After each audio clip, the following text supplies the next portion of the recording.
Hello, you guys. How are you all? Thank you guys for being here. I am looking forward to this Friday night hangout with you guys with two very amazing guests. Um, we have a lot to talk about. There is a lot. I've got so many video clips, articles, court paperwork, all kinds of stuff. So I can't wait to go through it all with you guys. I'm outside in my hoodie blanket.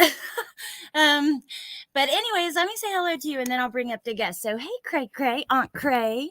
Hey, Landry, Mayla's mom, Shay Benet, another Amy, Harlot, Kathy, Michelle L, Pointer Lover, Mama JP, Christina, Sexy Wild Thing, Carol freaking Papa Elvis Claus, Adrian, Sarah Silver, Janessa, thank you, Mama Chase, hello Jordan, Stacy P, Punksy, Nana, Clicker, good to see you. Let's see. Paula, Scott, Debbie, thank you guys for being here. Anybody that I missed, thank you for being here. Hey Sarah, Amanda, Stacy, thank you, Christine. Bentley chose my lipstick. I was like, okay, I'm trying to get ready really fast to come out here. And he's like, I think you need some lipstick, which I don't really wear. I'm like a lip balm person. But I had to for him. But anyways, let me bring up my guest. Hello, you guys. Hello. Hello. Okay, so I'm really looking forward to this September. Hey, Kathy, I can't wait to pick your guys' brains. There is so much because we didn't recap last night. There wasn't a ton yesterday, but with the 2 days combined, I feel like there's so much to talk about. Yes, there's a ton. Yep. I'm going to take your lead. I am going to listen to the things that you bring up, and then I will bounce off of you guys. Okay, perfect. Well, I actually have some clips from your stream. Thank you. Janessa, thank you for joining. So how are you guys today, though, before we get started? Everything okay? I know that this is emotional to go through. I know it's hard for Jen, and also I know that you're very sensitive too, Lynn. So how are you guys? How are you holding up? I'm holding up great. I mean, it's honestly a lot easier to withstand watching all that stuff with people that feel the same way. You know what I mean? And who help you kind of get through it. I love, chatting with people about it. So if you're going to watch a trial like that, it's the best way to do it, sitting and talking to people who care just as much. I completely agree. It helps so much to get through it than just like doing it alone in your own, the privacy of your own mind and all that kind of stuff. What about you, Bendy? I've been hanging out over in Lynn's chat and Sleuth Mom's chat, and so the people, the hosts and the chat make it easier to hear this difficult testimony for sure. It's awful. Yeah, I agree. I'm going to drop your guys' channel and Sleuth Mom Amber as well. She's going to be covering, doing a week 2 review later tonight. Sparkles, thank you for joining. So let me just drop those really quick and then we'll get right into it. Okay. Oh my goodness. I tried so hard to get this little Minnie Mouse emoji in my members before this, and I could not get it to work right. It was very frustrating. I don't have how you have to have more members to add new emojis, but I was deleting old ones and I still couldn't get it to work. So I don't know. But what were they telling you, that you needed more members? Yeah. Every time? Yeah, but I only deleted 2 because I just ran out of time. Okay, Punksy might kill me for this, but I got to do it just because I love you so much. It's Punksy's birthday today, so everybody send lots of love to Miss Punksy. I hope you have the best day. You deserve it. You want me to sing to her? Oh, yes. Of course. All right, here we go. Happy birthday to you. Happy birthday to you. Happy birthday, dear Punksy. Happy birthday to you. Happy birthday, Punksy. Love you, babe. That was Aw. sexy. That was sexy. Hey, I had to sing now. I've been having this piece of the song in my head all day, and it's driving me nuts. And it needs to come out, so it's going to come out. It's part of the. It's when Snoop goes, but what? We don't love them hoes. I don't know why it's in my head, but that one little piece. But what? We don't love them hoes. I don't know. You probably heard someone say, but what? And then it just popped into your head. That happens to me all the time, right? Yeah. Today when I was cleaning the kitchen, I don't know why, and it only happens in the kitchen. Kyle's mom was in my head, so. Oh, Shay, gifted 10 memberships. Shay, that's so sweet. Thank you. Welcome to the new members. That was really freaking nice, Shay. Thank you. Okay, so we're gonna start with from yesterday. Usually I did not catch every single name of the witnesses today. I do have an article that has them, but I did get a ton of other information, and there was a lot that happened today and yesterday. But I just wanted to touch on this witness for a second because he was there working in the shelter on the drain, and I thought it was interesting that he claimed that Adam was pacing, and very nervous that he could see that. But that was really the only one from yesterday I wanted to touch on before we get into today. Hey, Wolfie, what do you guys think? Nothing, I think that witness testifying to Adam pacing and hovering. And then the lights. I thought that was really, see, here's the thing. Kayla she's an admitted liar. Okay. And, so when there are tiny bits of information, and I don't have anything for Kayla, I'm not looking to get her, for her to, any of that crap. It's important that the state prove their case.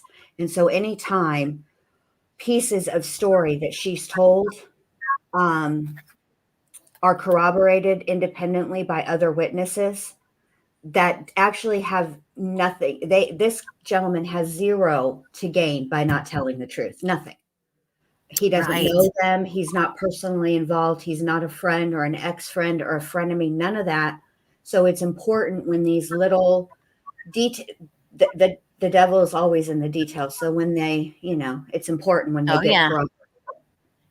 I think that these witnesses were more impactful to me than like Kayla's or like this one in the building. We're going to go through the building manager, Travis Beach, who also claimed he was pacing and stuff like that. To me, those were more impactful for me than Kayla for some reason. I think because, like you said, they have nothing to gain. Right. What do you think, Lynn? Hey, Leslie. I totally agree. I definitely took note of him saying that he was just pacing a lot. And I thought it was really helpful for him to describe the bathroom and how small it was. Because he said it was so small, like if someone was standing in there, you couldn't open the door. And then about the light. So it is really just, they have to bring in witnesses like this guy to corroborate the things that Kayla is saying because she's such a known liar, and the defense has gone to pains to prove that, right? Yes. Yeah. And the tiny bathroom was important too, because it would be impossible. I don't give a rat's fat kneecap what you say, Kayla. It would be impossible for you not to hear any type of machinery, as it were, that a drill, anything like that. Right. Okay. Those things, tools, etc., electric tools. It would be very hard. It would be impossible. And I was also a little bit taken aback that it was a one bedroom. I don't know why I wasn't ready for. I just thought that if I know in Texas, if the child is under a certain age, under a year, I think it is, or 2, you can have a one bedroom.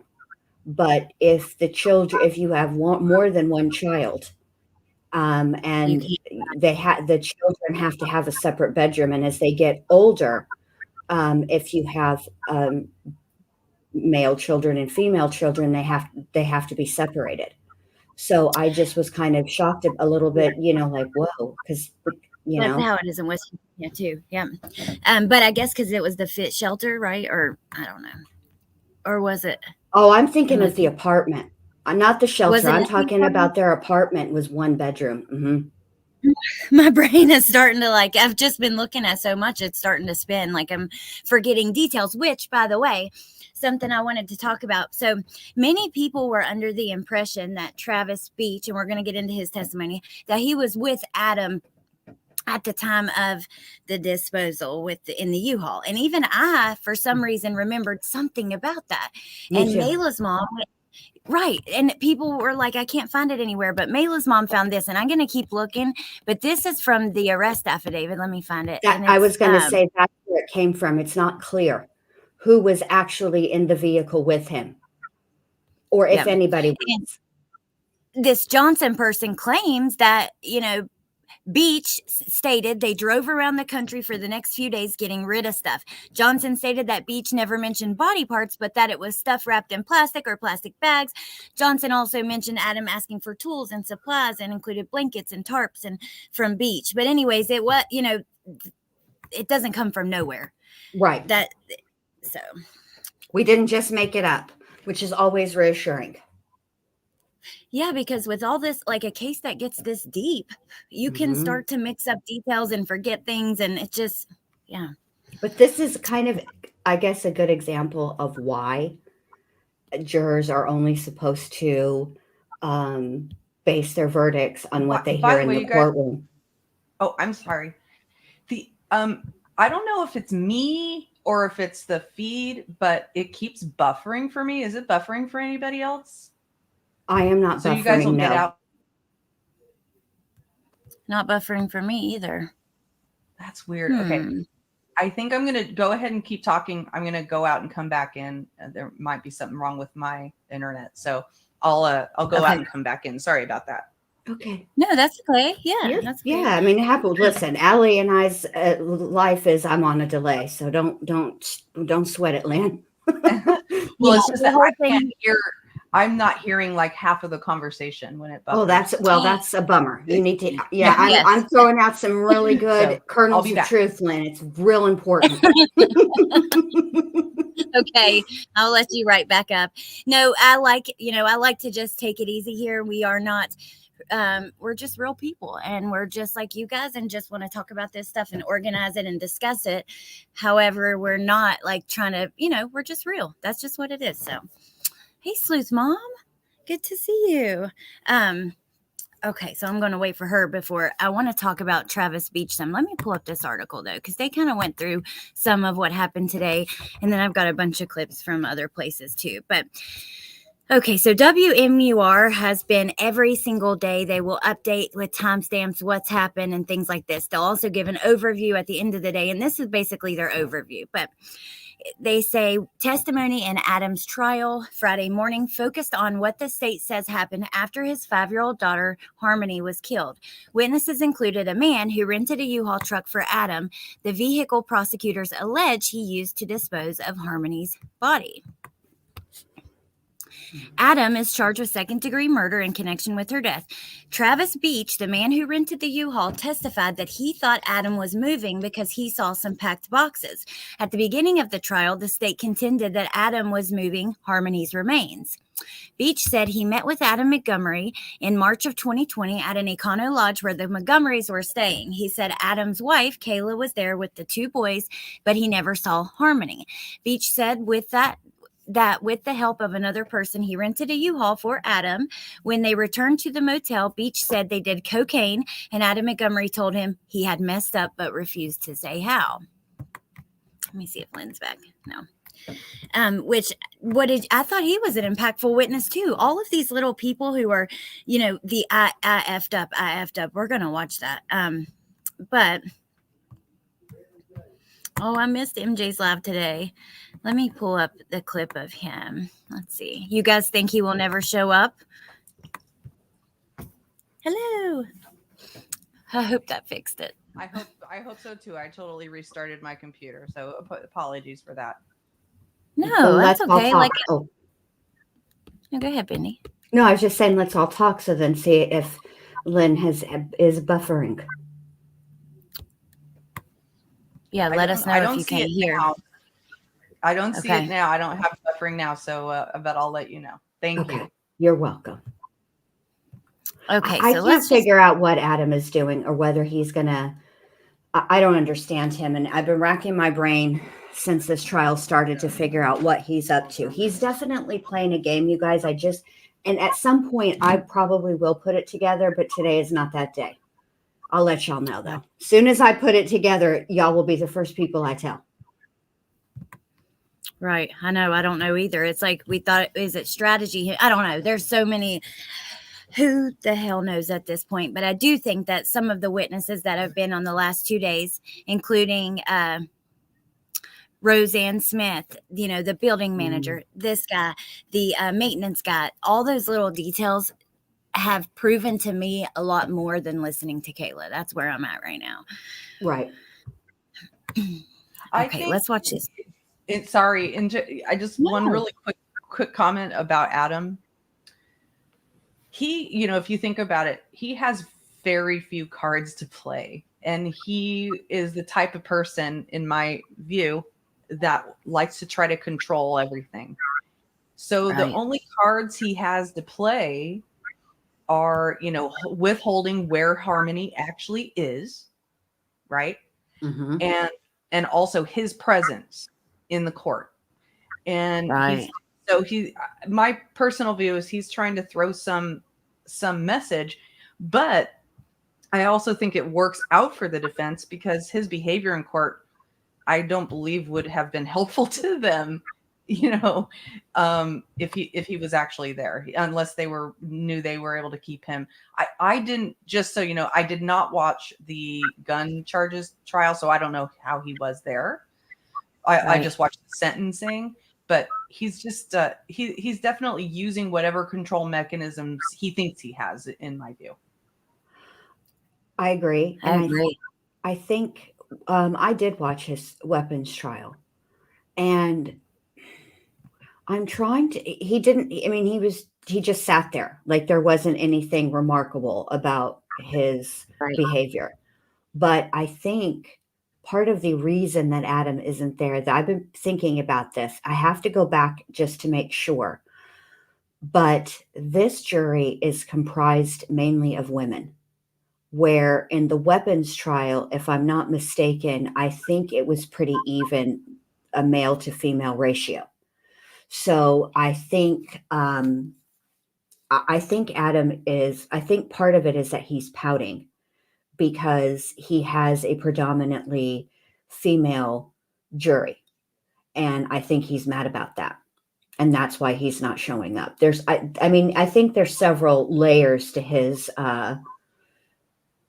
fuckery, for lack of a better word. But I haven't quite put it all together yet, I don't think. I don't know if I ever even will.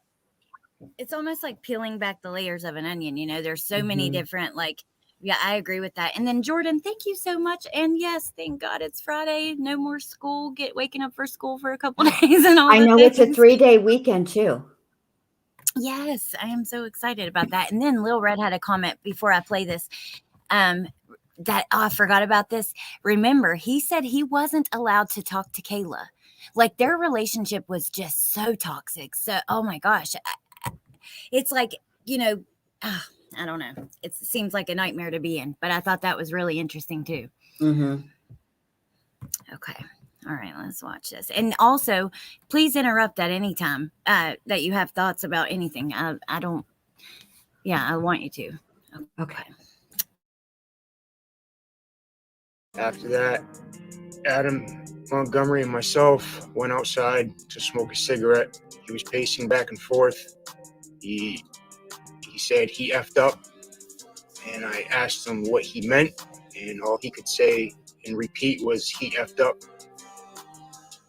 And I'm not sure. You said he repeated that? Yes, sir. How many times? 4 or 5 times. Did you say that? Yes, sir. I fucked up. You repeated Yes, sir. multiple times. Okay, well, sorry about the music they added to that, but I just wanted the clip. I don't, it is what it is. But I don't know. To me, I felt that was pretty powerful, even though it was not a lot. Like the whole, and I feel like every day I've gotten further and further away from thinking he might be convicted. So this testimony has got me twisted around, kind of thinking the opposite now. I'm not sure, but I thought it was interesting. And then he didn't even want to say the word. And he's like, I'm sorry. Yeah, am I allowed to say it? I know, bless his heart. I think, let me just play devil's advocate for just a moment, because I thought about this today when he was testifying. If there was an argument to be made, because this is, I noticed the defense has asked some questions that they point out, for lack of a better word, what they deem as examples of remorse, right?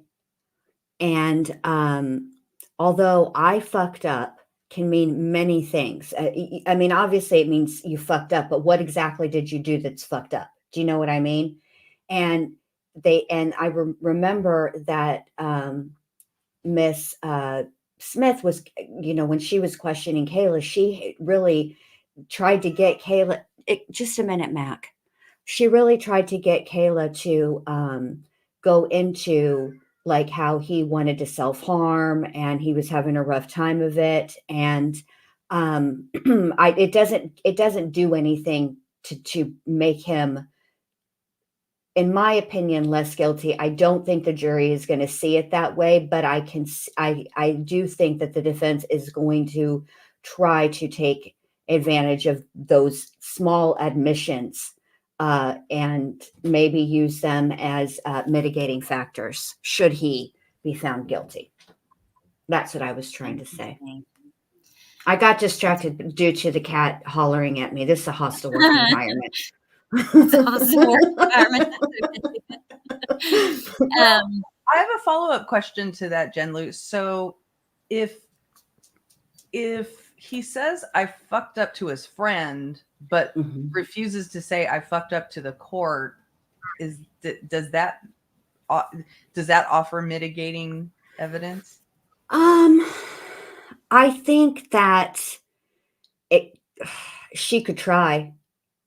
I mean, would I buy it as mitigation? Would I buy it as an act of remorse? No, because an act of remorse would be taking ownership for what you did and telling people where Harmony is. Because I don't know he used lime, not lie. So chances are there could be skeletal remains. And if that is the case, the only way he gets, any type of, I could say, okay, he's showing an act of remorse would be if he gave up where she is, because she deserves to be buried with dignity and she deserves for her family to have a place to go to remember her. I agree.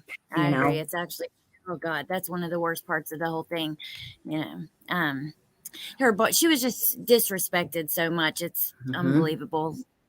Legendary. Thank you for being a member for 5 months and good to see you. Amber, and that's what actually, Amber, I read a study about it, and they took 6 pigs and they used 2 different kinds of lime, I guess like a dehydrated version and then I don't know, that's the way that I understood it, and it will actually keep the body from decomposing as fast, and it will also help cover up the smell. That's what the study showed. So, and then Joseph Scott Morgan, he definitely knows what he's talking about. Well, yeah, I mean, the idea of using the process of decomposition is what causes the smell. So if you're trying to slow that and prevent the smell, then that is what that's what you want to use. I mean, that's why Gacy did it.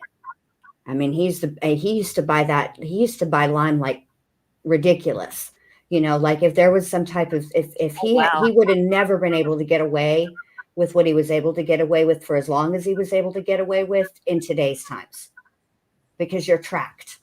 Look how much they busted Adam on, you know, just like at Walmart, for Pete's sake, you know. Gacy was Yeah. the one Oh, who we're- had people buried in the floor, right? And in the crawl space under his house. Yep. Mm-hmm. Right. Okay. Interesting. I didn't know that. Mm-hmm. Oh, I have some freakishly, like a whole file on crazy crap like that in my brain. Who knows why? And it I won't go away. I think that's so cool. Okay, so now I want to talk about the property manager for a second, and I'm going to read this and then we're going to watch a couple parts of her testimony. I also have the video clips from Walmart, the tip that came in I want to talk about. There's just several things that I want to go through. But so the next thing in the article is the property manager. So that's where we're going to go. Another witness was the property manager for the Union Street apartment where the Montgomerys lived. She also testified that she never saw Harmony. Prosecutors contend that Kayla lived in fear of her husband, and after Harmony was killed, he turned his rage on his wife. The property manager said Adam would beat Kayla, hurting her so severely one time that she helped get Kayla out of the house. She said her eyes, her nose, she was covered in blood, and her name's Tara Hilbert, and she was emotional. Both witnesses said Adam told them that he had a daughter named Harmony who was living with their mother in Massachusetts. Hilbert also said Adam would change the subject very quickly when Harmony came up. She also said on the cross that the whole entire reason that the subject even came up was because Adam was talking about how he missed her. And I thought that was kind of interesting. What do you guys think? Do you see there's these little tiny leaks about him? Yeah. Yeah.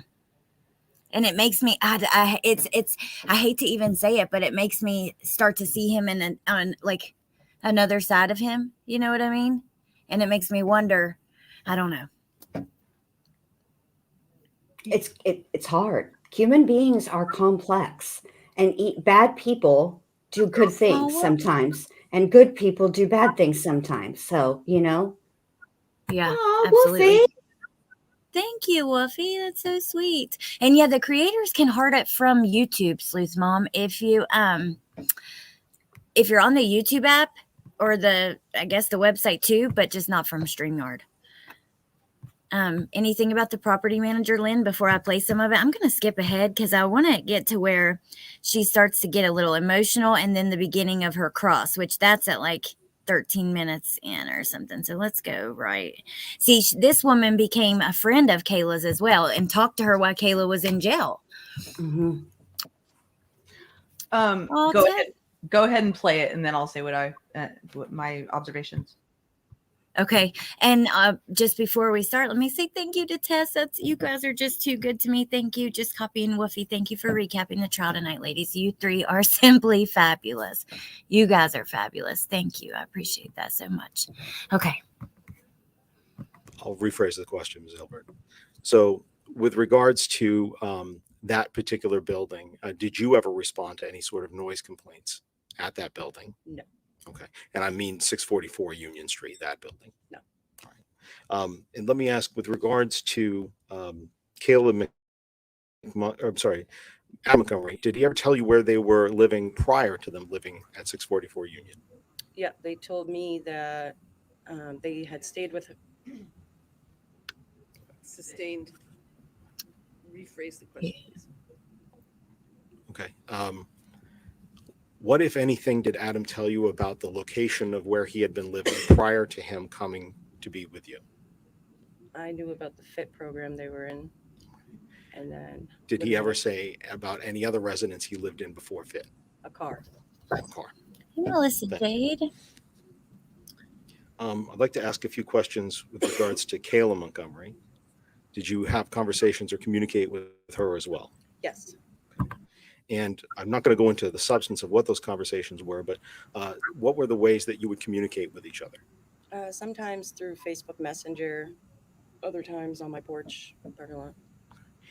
In April of 2021, at any time, did you take Kayla away from the Union Street apartment? I did.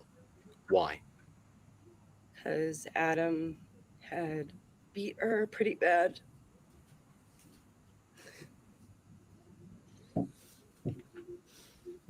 How did she look when you saw her? Really bad.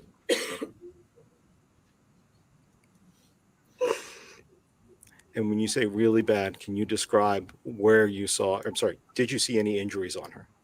I did. Where did you see those injuries? Her eyes, her nose, she was covered in blood. Where did you take her? To a hotel in Hooksett. Okay, so we're going to pause for just a moment. It's very heavy testimony. Michelle, this is the building manager. I just had her name in my head, and now Tara Hilbert. And she also became like a friend to Kayla. Any comments so far, you guys? Because there's more I want to play, but phew. I just think it was, she came across really, really credible because, you know, she was a really good and participatory, you know, witness, just answering questions, you know, without emotion, just being cooperative, right? And then when Yep. he clearly brings up a horrible memory, she dissolves into tears. And Yeah. it tells me that that story is truthful, you know, Right. and that's part of what the jury has to determine is the credibility of each witness. And since the defense tore down Kayla's credibility, they have to build it up, you know, rehabilitate her. You know, the state has to rehabilitate her a little bit with this type of testimony, and it's really credible. Right. I agree with you 100%. It's so different than hearing from Kayla, you know? And it's pretty crazy that somebody on the outside like this, sure, she knew them personally, but to be affected like that, I just think that it does feel very genuine. It's really heartbreaking. What do It you think, also, Jen? and it I'm sorry, one last thing. It also No. shows it, and I said this when I was streaming. It shows how many people can be affected by other people's abuse, right? So, you know, she was just a friend of Kayla's, not a family member. You know, they were really building friends, right? And she Right. saw that, and she's still quite affected by it. So just Yeah. that's all. I agree. And don't apologize at all. I want both of your thoughts as much as you have them. Just put them out. That's what we're here for. Yeah. Bindi, what do you think? I found her to be, like you girls said, incredibly credible. And I think that Lynn is 100% correct when she says that it goes to show you the ripple effect of abuse. And I think that her corroborating things that Kayla had said was very important because there are parts of Kayla's testimony where Kayla is, and this is just my opinion, and it might be a defense mechanism, and it's probably a little bit still too of an addict's mentality. It takes a long time to get out of that, where she's detached, she's disconnected, and I think this, in a lot of ways, humanizes her. Although, on the flip side, one could argue that it seems the only time the abuse became an issue for Kayla was when it was directed at Kayla. And there are going to be people who feel that way, that feels a little bit of sympathy for Kayla because nobody deserves that, right? That's not the point. It's not about whether she deserved it or not. Nobody deserves that. I think it's about why didn't she knew what Adam was capable of. And, she knew it the first time he ever laid hands on Harmony, what he was capable of. And yet she didn't do anything about it proactively until she became the target. And I think people are going to have a struggle with that. It's very, very, but what I'm saying is all of these things can be true simultaneously. That's the only reason I bring them up. I don't think that it's real. None of this is really like cut and dry. And I think that it's a complicated, layered case with a lot of things going on simultaneously, a lot of dysfunction in many, many ways. And it's sad because those, the children at the end of the day, they witness their mom getting beat up like that. It's not like they don't see it. It's not like they don't hear it. It's sad. It just breaks my heart for those kids. And Kayla didn't deserve that either. Right. Nobody, like you said, nobody deserves it. It is frustrating that she didn't take action until it was done to her. It's really frustrating. I mean, on the height of frustration because a child is dead. And that's not to say that, if she would have reported the abuse, that wouldn't have still happened to Harmony, because I truly believe that it was Adam who did it. And even if she went to CPS or the police, it's so difficult to get kids away from their families, especially after he was awarded custody in court, right? Mm-hmm. So it's incredibly frustrating. Yeah, I completely agree. Okay, there's a few comments I want to read just really quick in a little super chat that has a good comment with it. So, and then we'll get back to this video. But Mayla's mom says, be the devil's advocate for a minute. Kayla claims the abuse toward her started after Harmony passed. What if he was beating her because when he looked at her, he thought about what she did? So I just think it's interesting to hear points like that, the devil's advocate. I think that's entirely possible, actually. I mean, it's entirely. I don't think that we've heard the 100% truth of what happened that day at all. I think we're as close as we're ever going to get, but I don't think. Remember, we talked about this, how there's always questions left. You get some answers, but you don't get them all. And I think this is going to be that. Yep. And I also think there can be multiple, just like many things can be simultaneously true, there can also be many different motivations. And I think that is a possible motivation, but also he was paranoid and he was intimidating her into not going forward. That he saw her as the person that she is being right now, which is a key witness in his murder trial. Right. Yeah.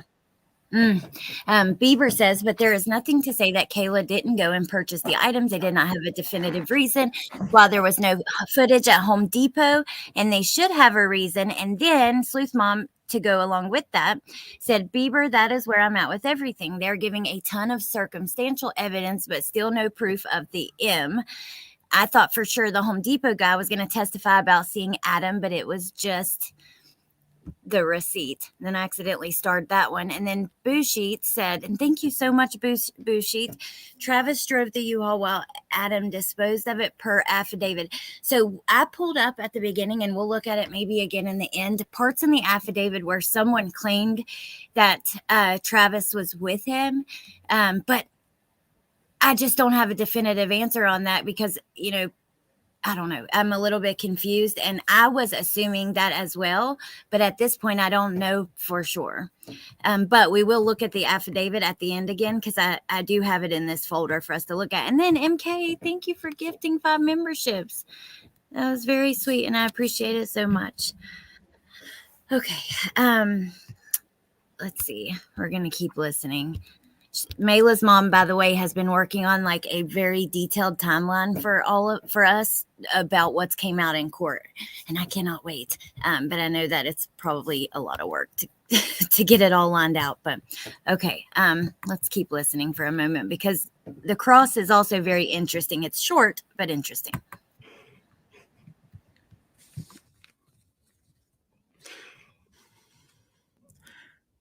When was the last? Did she have anybody with her when you took her to the hotel in Hooksett? Her 2 boys and the little girl that she had just had. The baby?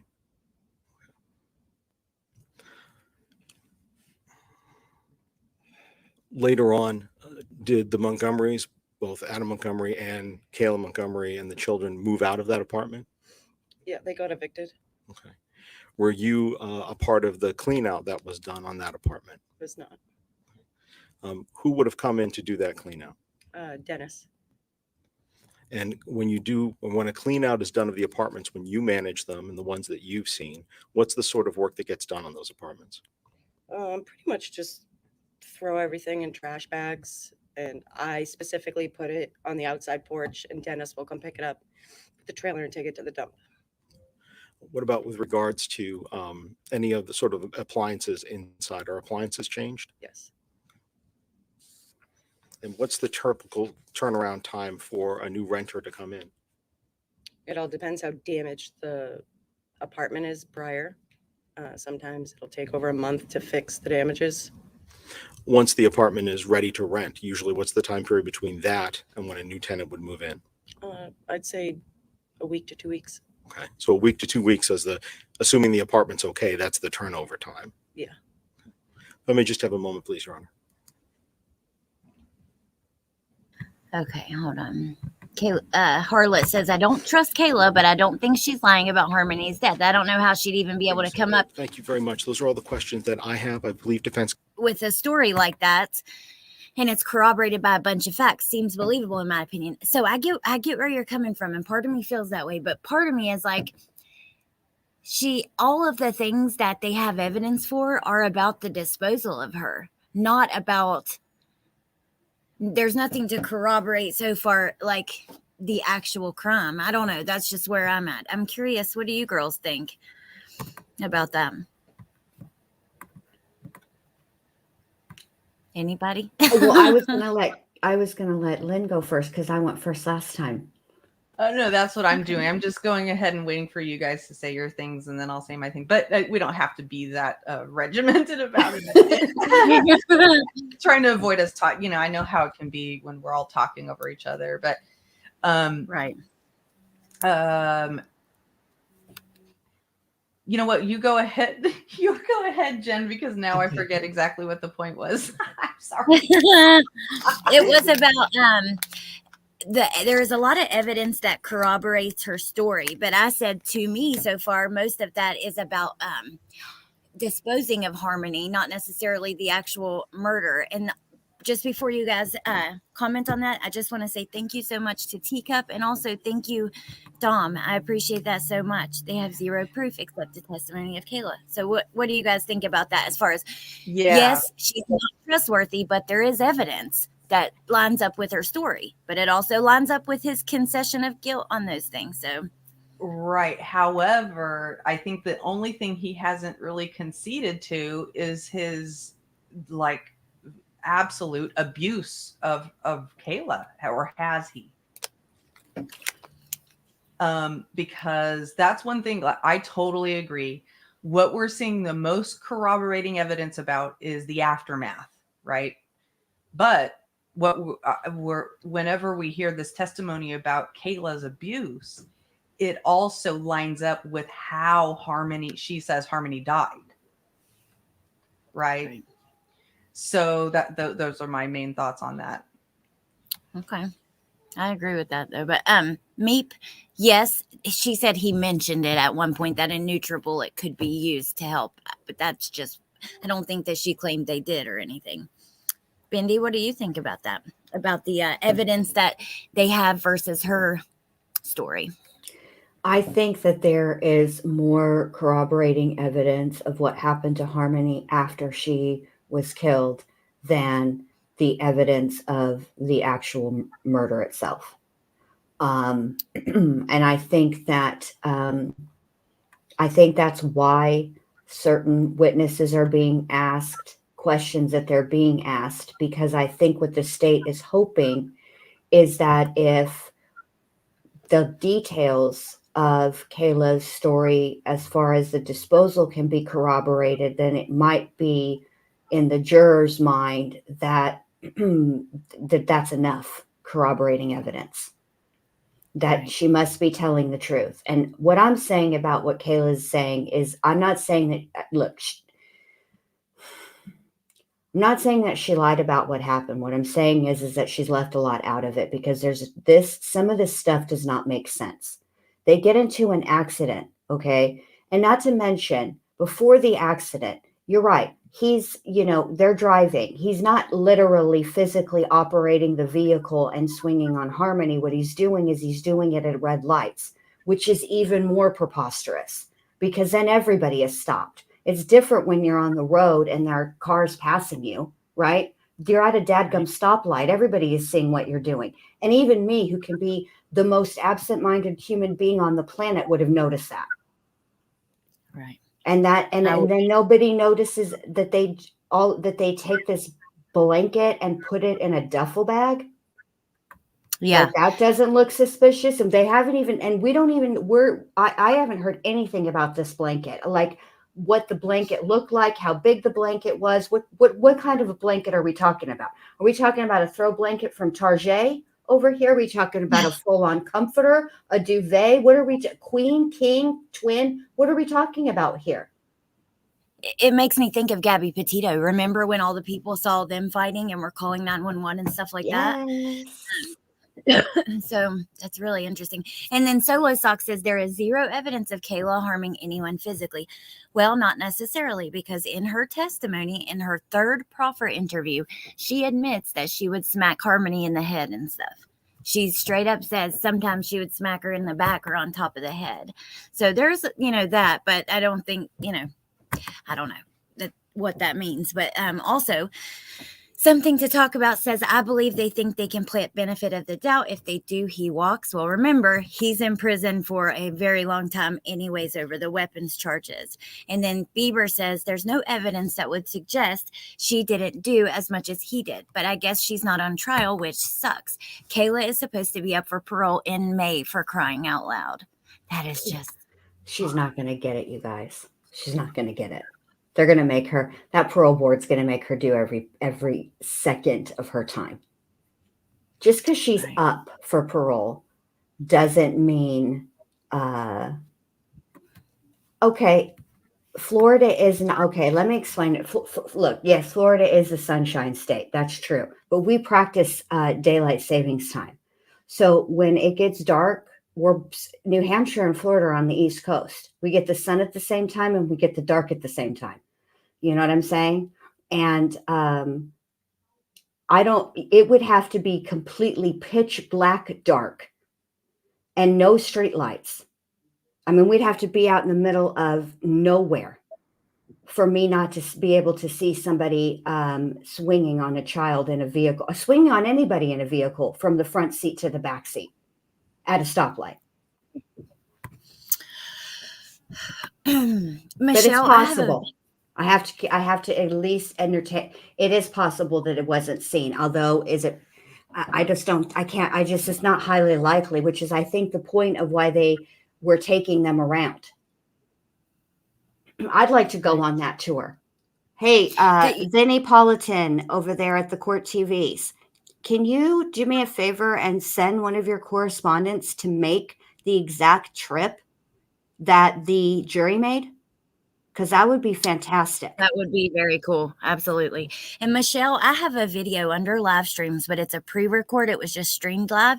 And it's reading through her deal. And it talks about what charges she actually got charged with, which ones that they didn't do anything about, but can in the future, and everything. It just is black and white, the deal, the agreement she made with the state. And it's really interesting. If you have time to watch it, it's like 20 minutes long.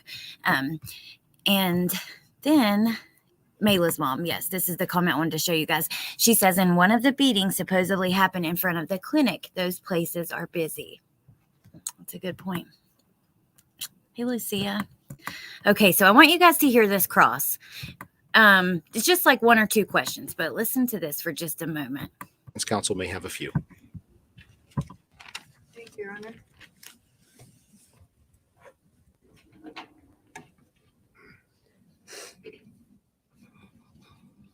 Ms. Hebert, you testified about a conversation with Adam where he indicated that Harmony was with her mother and you thought perhaps Lowell.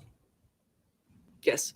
And that conversation came up in the context of him talking about missing her, right? And he sort of asked, well, where is she? And that was his answer. Yes. Now,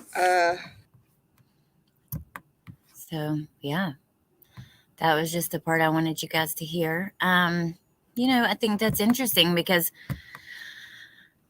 did he actually miss her? Was he capable of loving her? I don't know. And maybe he was with the drugs. We have to go back to that statement he made, Lynn, that you played and sent to me, where he's at his sentencing, talking about, his addiction and how it affected his life. I don't know. It just, like I said, my head is spinning at this point. I don't know. What do you guys think?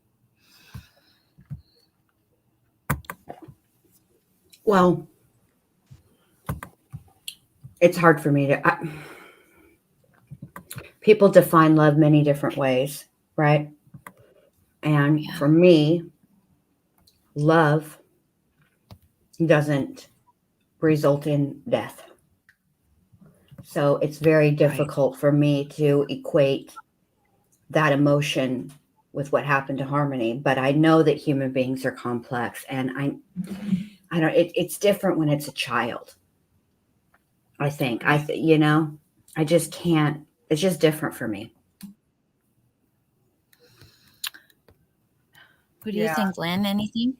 It is complicated. I think that even if you don't really know what love is, you think you know what love is. And he thought he knew what love is, and he thought he loved her in whatever way he could, right? And him potentially saying that he missed her sort of goes in line with Kayla saying that he was despondent afterward, and then also that he told Travis Beach that he fucked up several times, so like we keep saying, people are complicated, and even the people who like Adam or people like him who think that they can do no wrong and are very cocky and self-confident will also have shame, guilt, remorse, or just feel like they just fucked up, and it may have been that he feels like he fucked up for him, and that he relates that to his daughter, and so that's why he misses her, because he fucked up so bad and he has this thing hanging over his head, and obviously it came down on him, Yeah. I forgot about something I wanted to point out when they talked about the apartment not fit the actual apartment. It had roaches, which is indicative of filthy living conditions. And this is what irritates me and angers me. Kids have no control over their environment. And if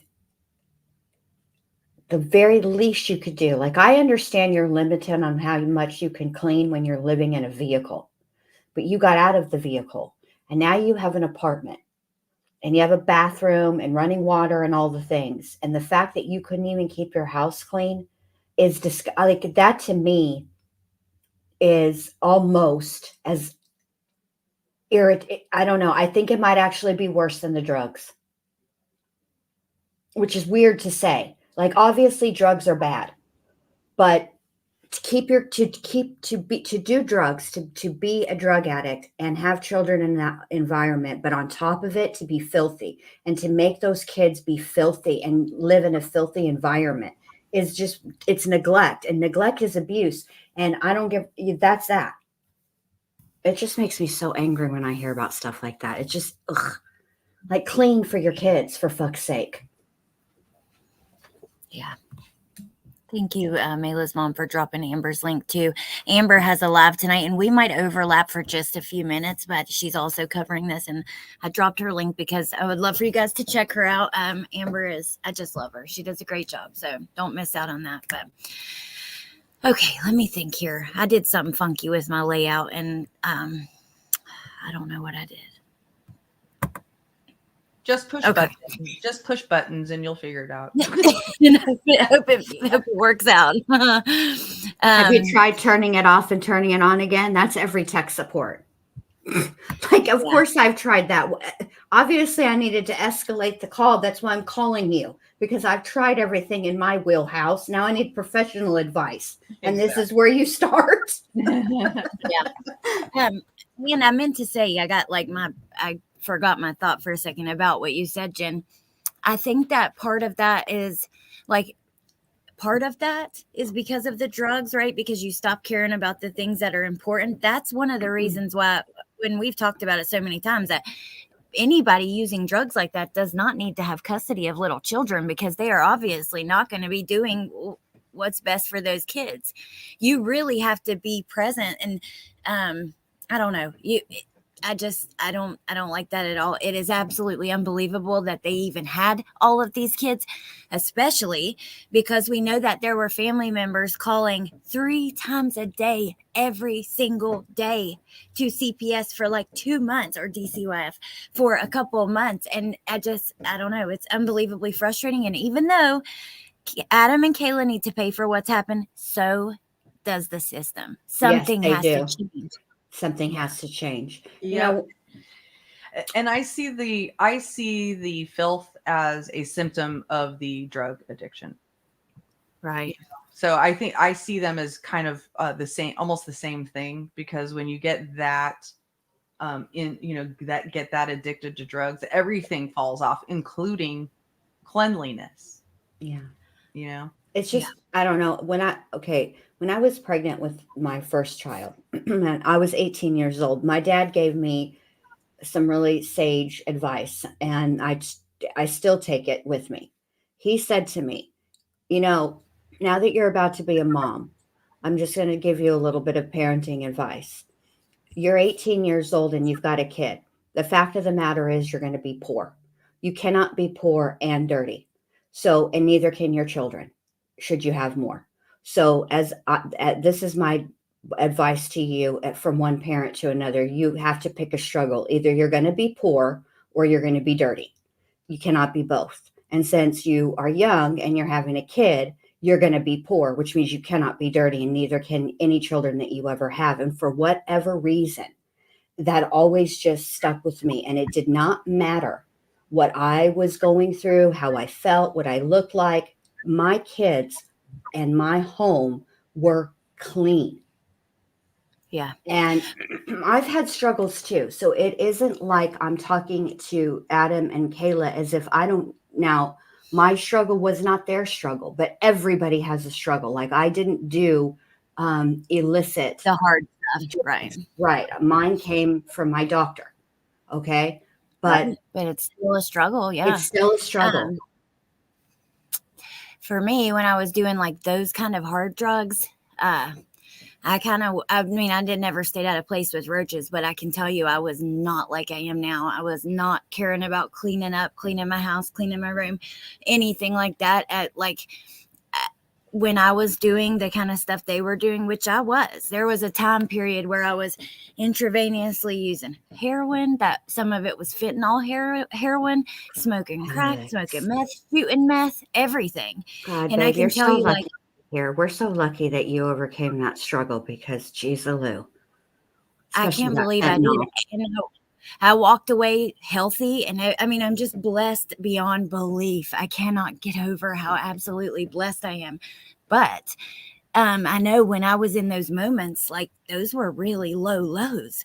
Those were like days where you're like, I don't even want to wake up in the morning. I remember laying there and thinking, if I didn't wake up tomorrow, I don't think anybody would care. Who would even notice? Because all I was doing was staying laid up high. Like, I wasn't impacting anybody's lives. I wasn't doing anything good for, contributing to society, anything. And so it just takes you to such a dark place. And then you look around and you're seeing who you're around. And, like that guy that I told you guys about, that I knew back from my using days, that I found, Will B told me he had the YouTube channel. He was talking about my old neighbors. They used to, oh God, they were disgusting. They would pass around the same, like, they were all using after each other and stuff. Oh God, it was unbelievable. So I think that's probably where they were at, in that mental place. It's misery. It breaks and the reason I bring it up about the filth is because I don't know that I just feel like there was chronic neglect in that home, period. Yeah. I mean, that picture you showed the other day, it's an older picture. Harmony's got the little pink glasses. Look at Kayla. Look at her real close. She's not clean. And I don't mean clean like sober. I'm talking about clean like clean, like her body is not clean. I don't think that she was, I just don't, I think that this part of it is who she is as a person. Some people just aren't clean. They're not cleaners. It just drives me nuts when people do things. I can't handle it when it comes to children. That's like it's an absolute deal breaker. And I have zero tolerance and zero patience for any, I can't see a loophole. I can't see gray. I just think it's fucked up and wrong.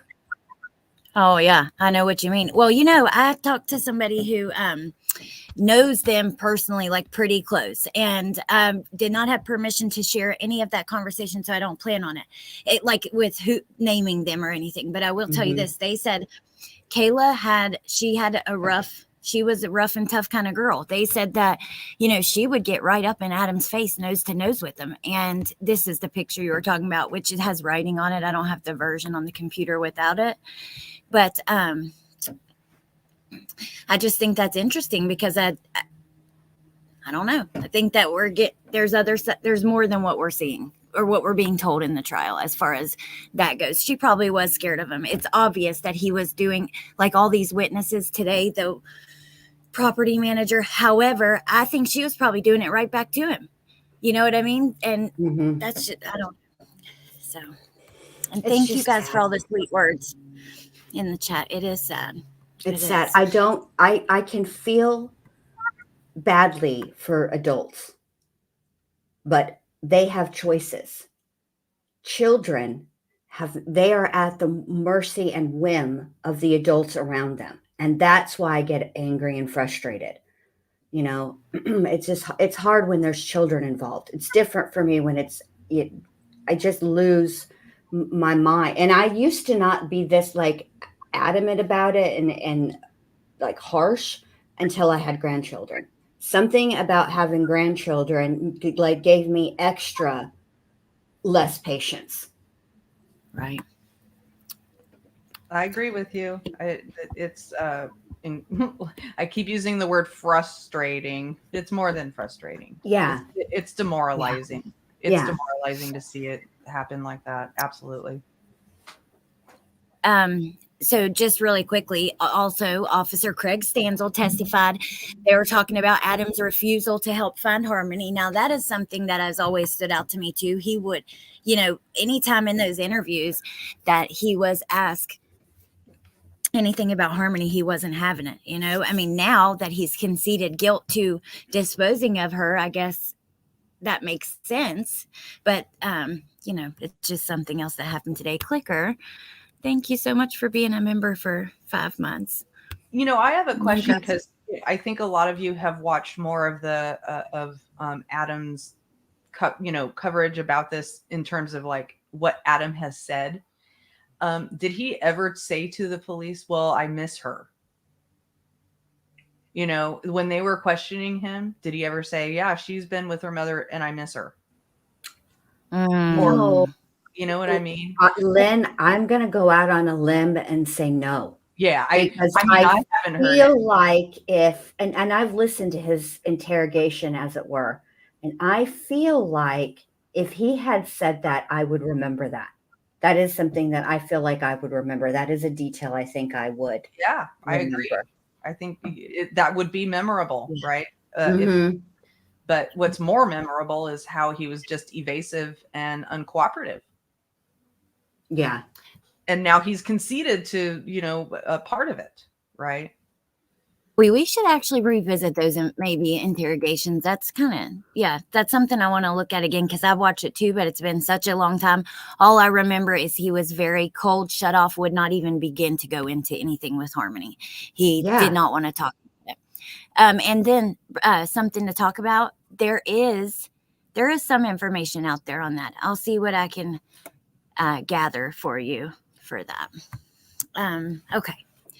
So another thing I wanted to talk to you guys about, let's see here.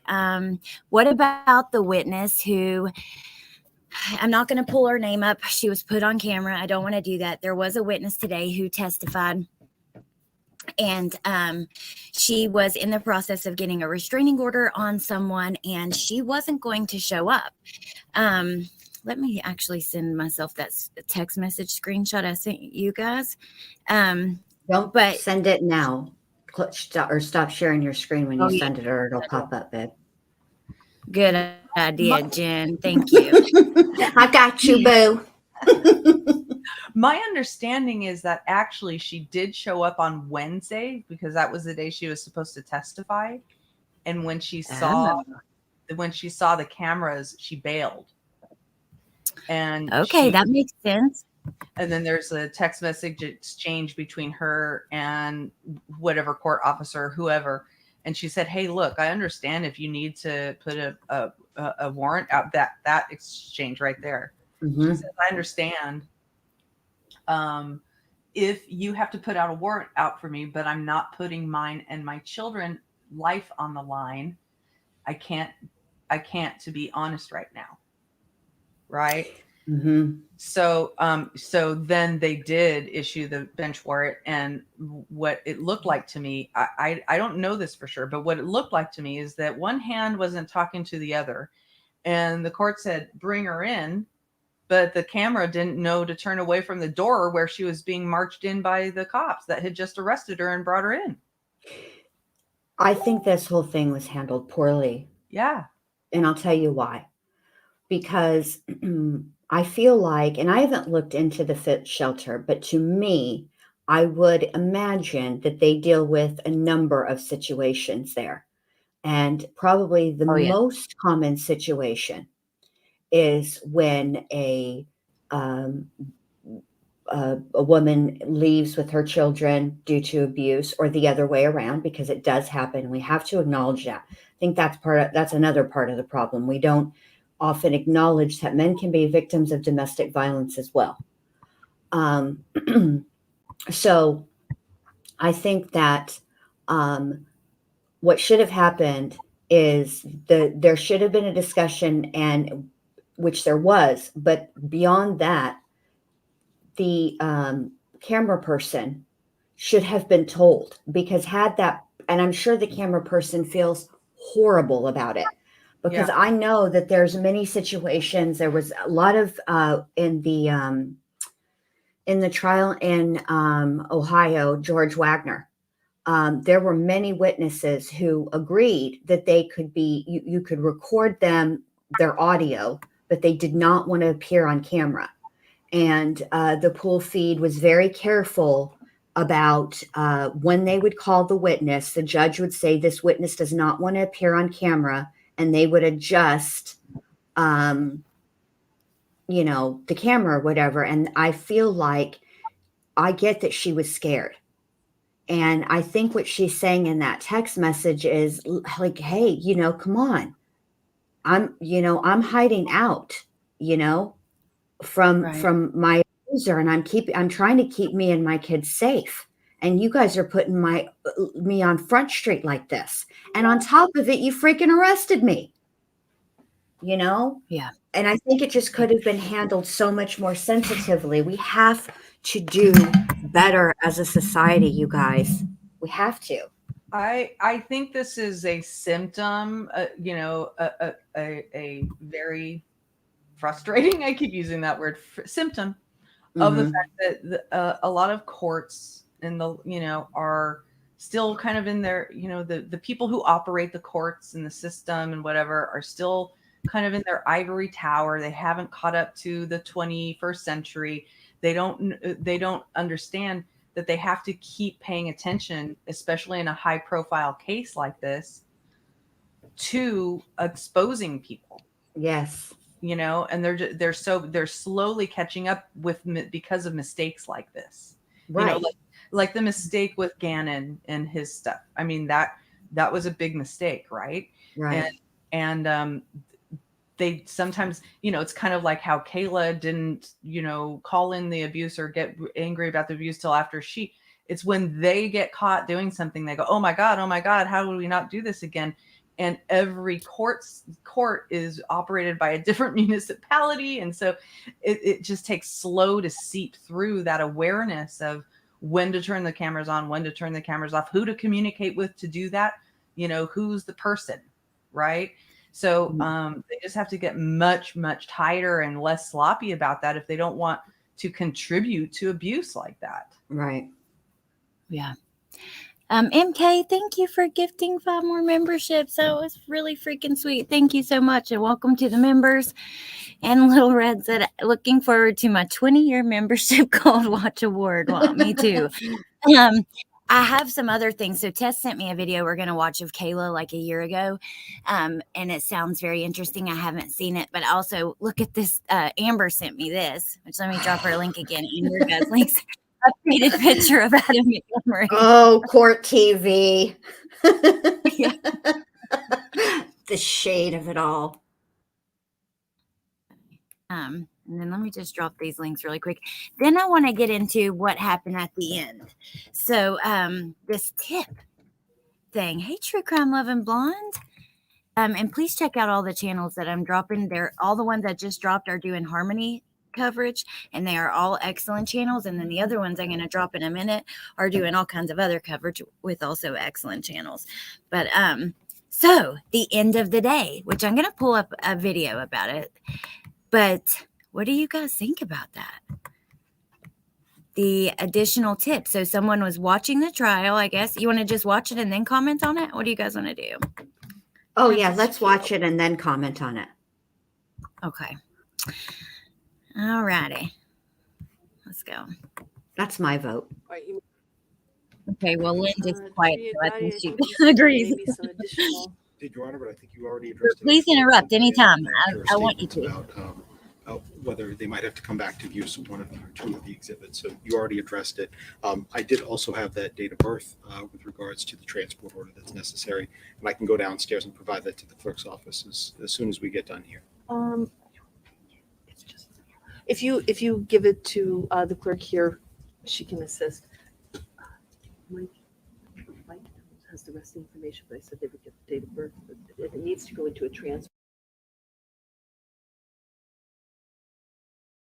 No other transport orders are needed for Tuesday. Okay. Yes, you look like you're ready. You're ready to say something.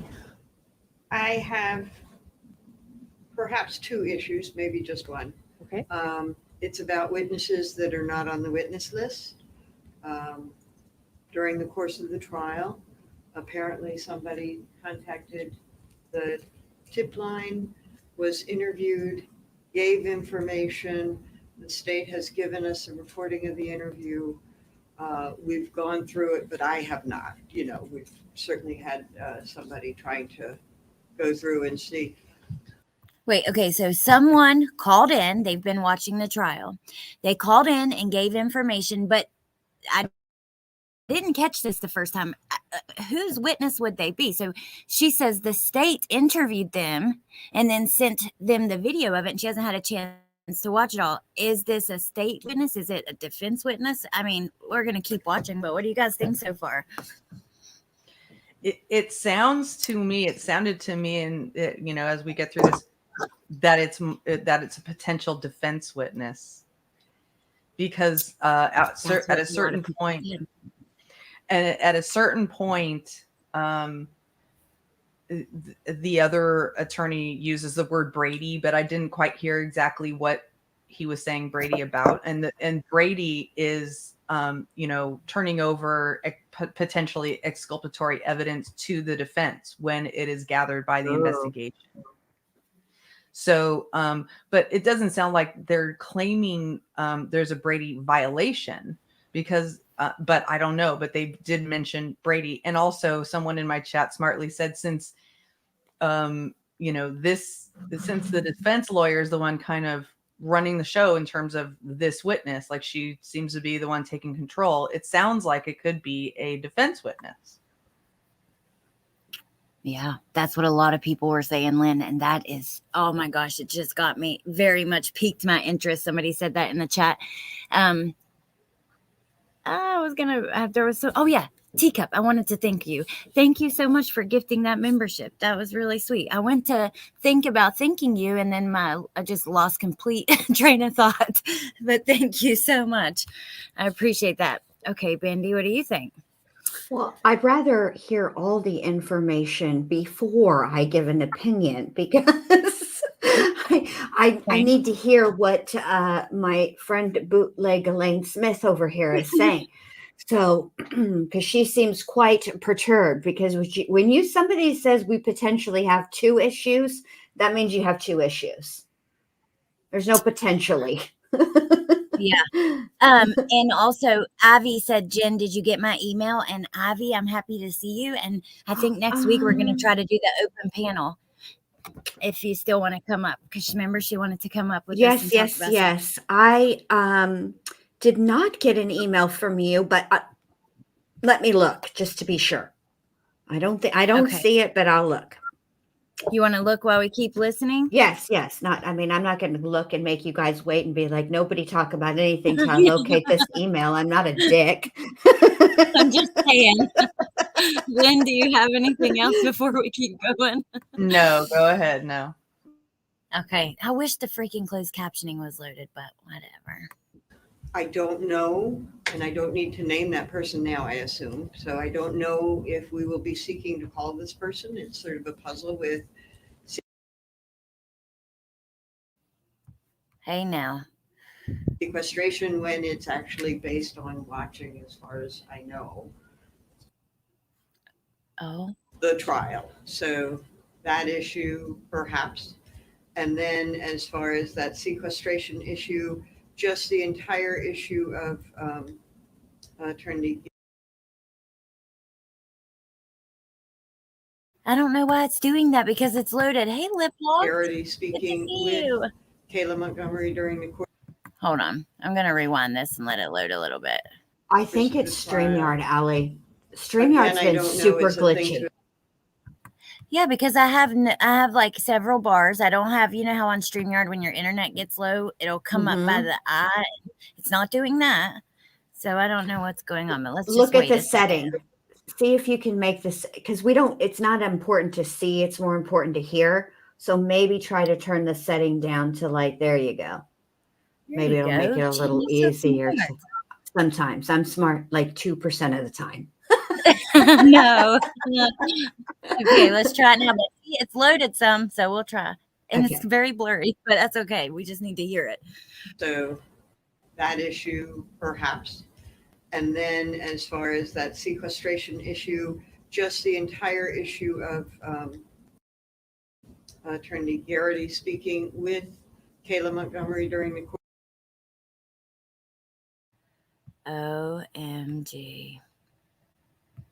course of the trial. Again, I don't know. It's a thing to assess this weekend about whether or not we want to call him. I told you we would be perhaps preparing a motion to revisit the sequestration ruling by you. So neither are on the witness list. Okay. Perhaps that individual could be advised anyway at this point not to continue watching the trial. We would have to, I mean, I don't know what, if anything, that person. Okay, so I'm confused. If you guys can help me at all, let me know. There's two people, right? Two witnesses that she might call that they don't have on the list. Where did the other, I don't know how I missed the other one coming in. The officer who responded to the tip and went and interviewed her, I think.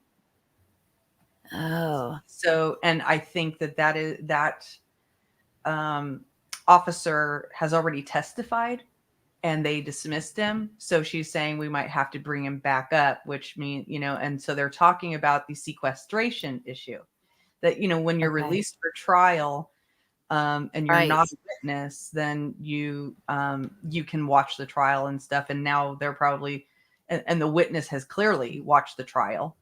So they had this conversation about, do we need to tell this witness that they might potentially be called and to, not look at any more social media, and ultimately they decide it can't hurt to give that witness that heads up. Oh, I wonder if they're going to allow it. I mean, if they don't, that's going to probably be a problem, right? Yeah, I mean, it depends on who it's a problem for. What did this Like an witness? appeal issue? Well, yeah, but we wouldn't know if it was an appellate issue if we did, unless we know what the content of this interview is. And it Right. sounds to me like old bootleg Elaine over here, and it hasn't been any hurt. That would look, if somebody said to me as a defense attorney, now I want to make this very, very clear. Just because the state mentioned Brady violation, a lot of times what they'll do is they will err on the side of caution. Okay. Right. And so, like Idaho. right.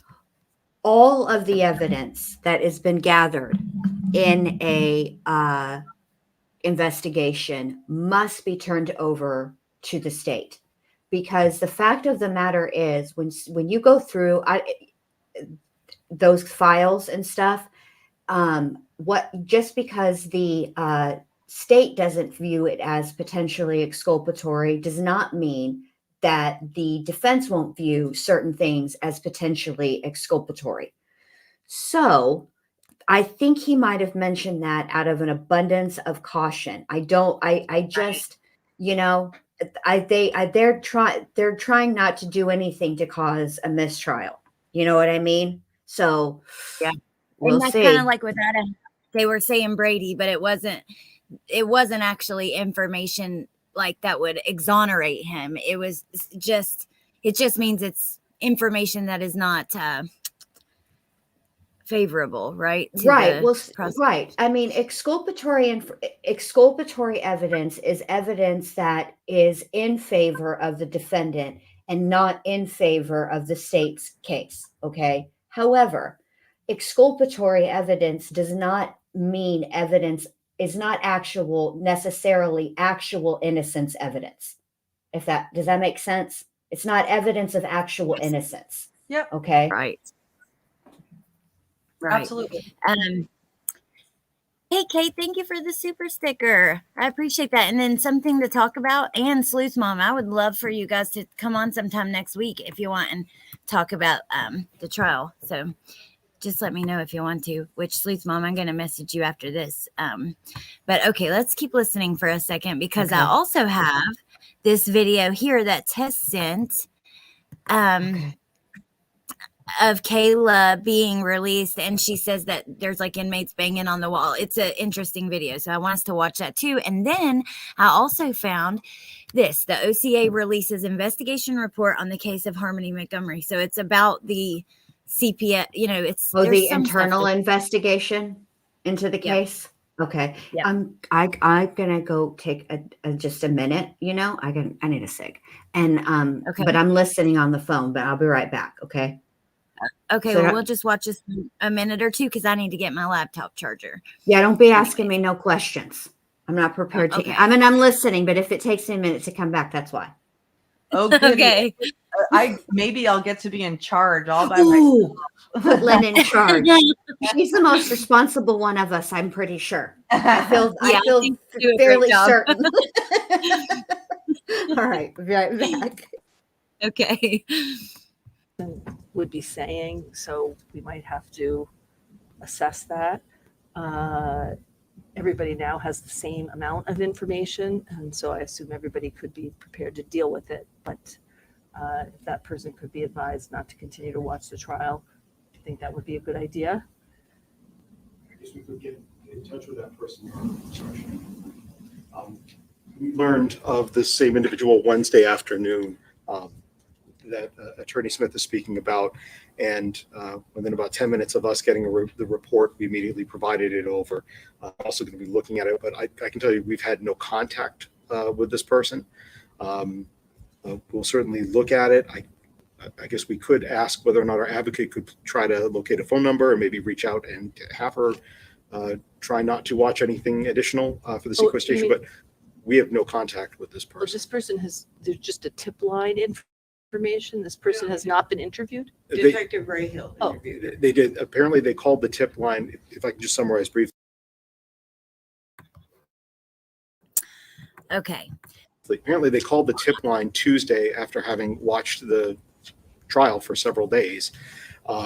And in response to the tip line, Manchester Police said, okay, and sent a detective over to interview, or excuse me, I believe she came into I don't know why it's doing it. the station to be interviewed, provided a statement that was audio and video recorded. The detective wrote that up and sent a detective over to interview, or excuse me, I believe she came into the station to be. So is it a woman? She came into the station. We're going to keep listening, but I'm just noticing things. So Wednesday, this person calls in.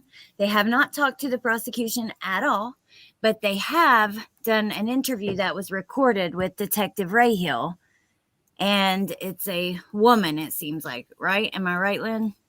Slight correction. He said that the tip came in Tuesday evening, and the prosecution learned about it on Wednesday. And yes, but Okay. the prosecution has not been in touch with them. Just the Detective Rayhill, who looks like Jesse from Breaking Bad. Yeah, so that detective went and did an interview. So I think that's Okay. and they had released that detective from the witness. Oh, okay. Yeah. So that's So he's the second person, the detective. yeah, right. Okay. Now, how long did they say that they waited before? They said like 10. Did they say a time before they handed it over? I thought he said something, but I can't remember exactly. Like they almost immediately handed it over. Yes, the impression I'm getting is that as soon as they learned about it, they turned it over to the defense as well. And yes, I do get the impression that it's a she. Some people in my chat heard that too. And now that I'm hearing it, I hear a she as well. So I think it is a she. Okay. Wow. This is very, I know you were like, I heard you say something about, I don't want to say this is interesting because it feels almost wrong.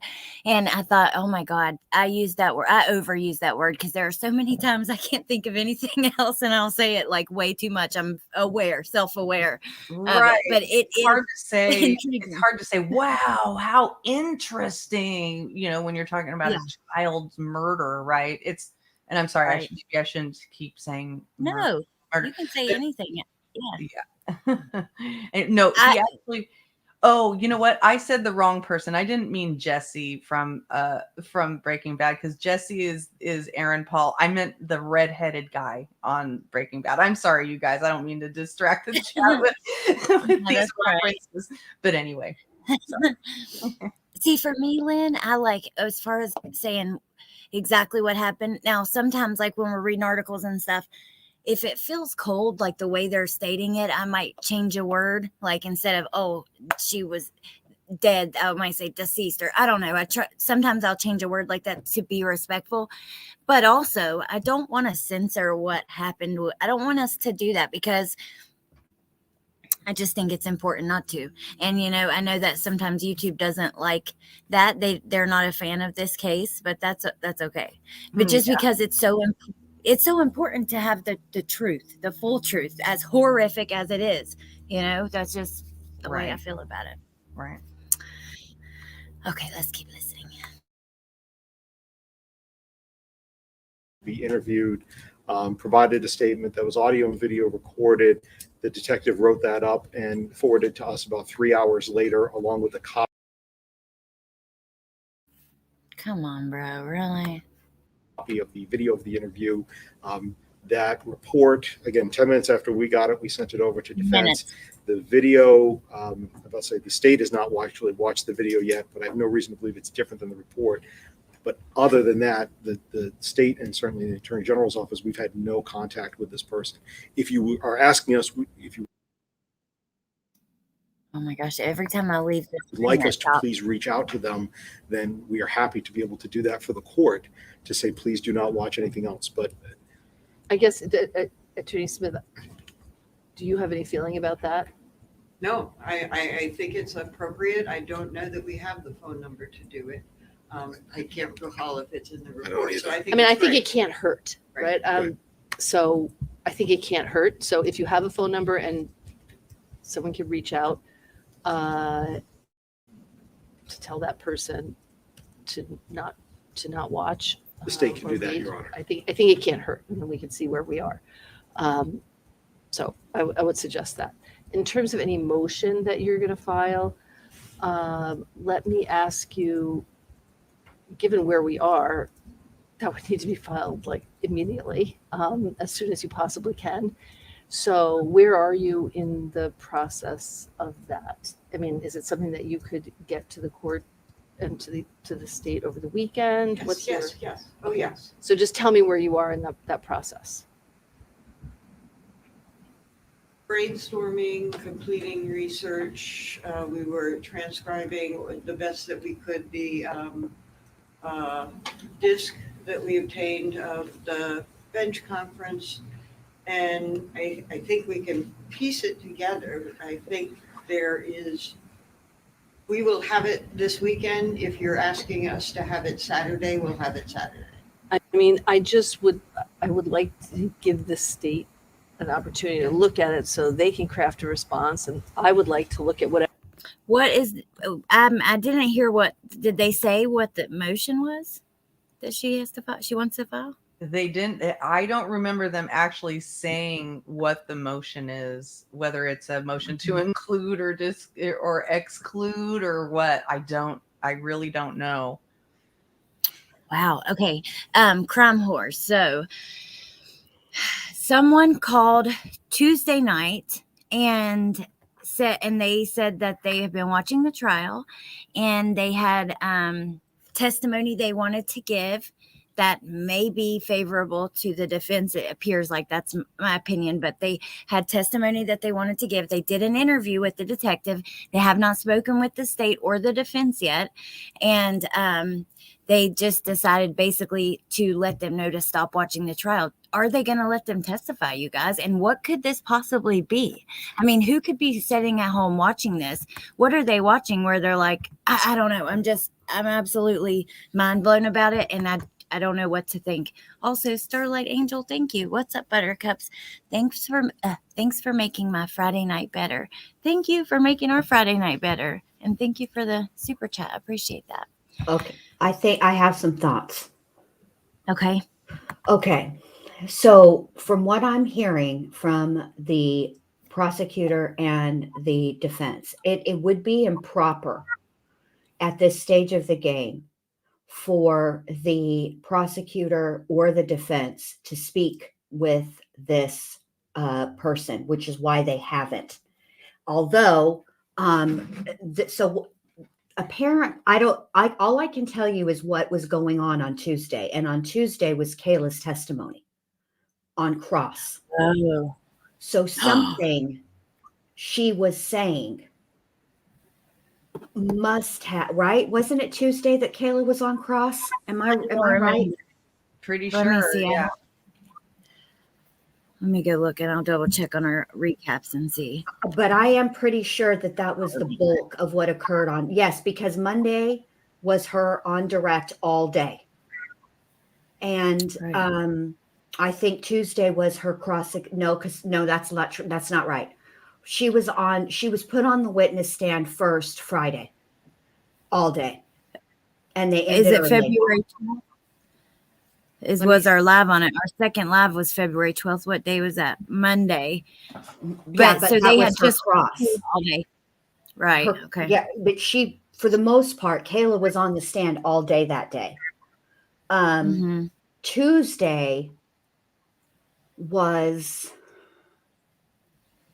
We were on your channel that day. Let me go look. Was Anthony.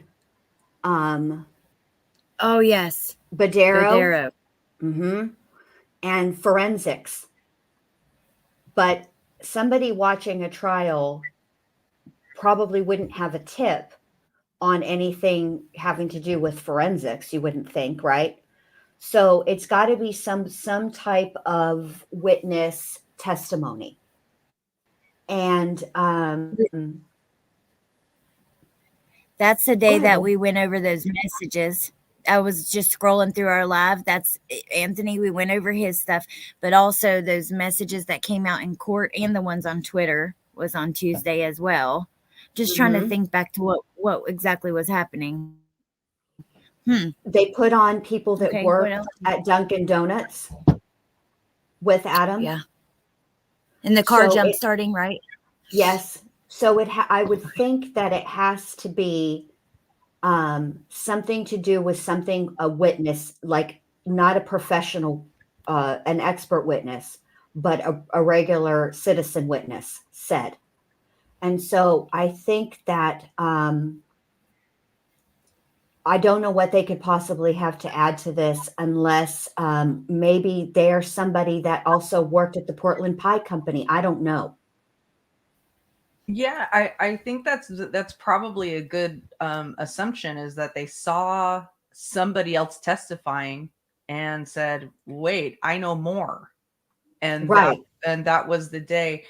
And the chat is reminding us that during Depp versus Heard, a last minute witness came in and really, you know, really helped on the Depp side, and some are saying it was the Hicksville witness, the guy who ran Hicksville, where with the trailers. But then there was the TMZ guy who witnessed. Hmm.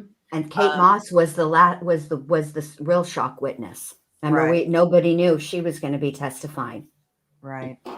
So it's just it could be it'll be very, I hate to say the word interesting, but it's very intriguing to wonder who this person is. Julie Arra says that Kayla's mom was also Tuesday. So it's got to be something having to do with a regular citizen witness. That's for sure. I highly doubt anybody is going to, unless if it was somebody in the forensicing department, maybe like a girlfriend or something, somebody repeated something to. I highly doubt that, though. I don't know that would be tip worthy. I don't know, but it could be. You never know. But I think the odds are more leaning towards somebody, one of the regular people witnesses. Past, you're thank you for being a member for 2 months, and that is so sweet.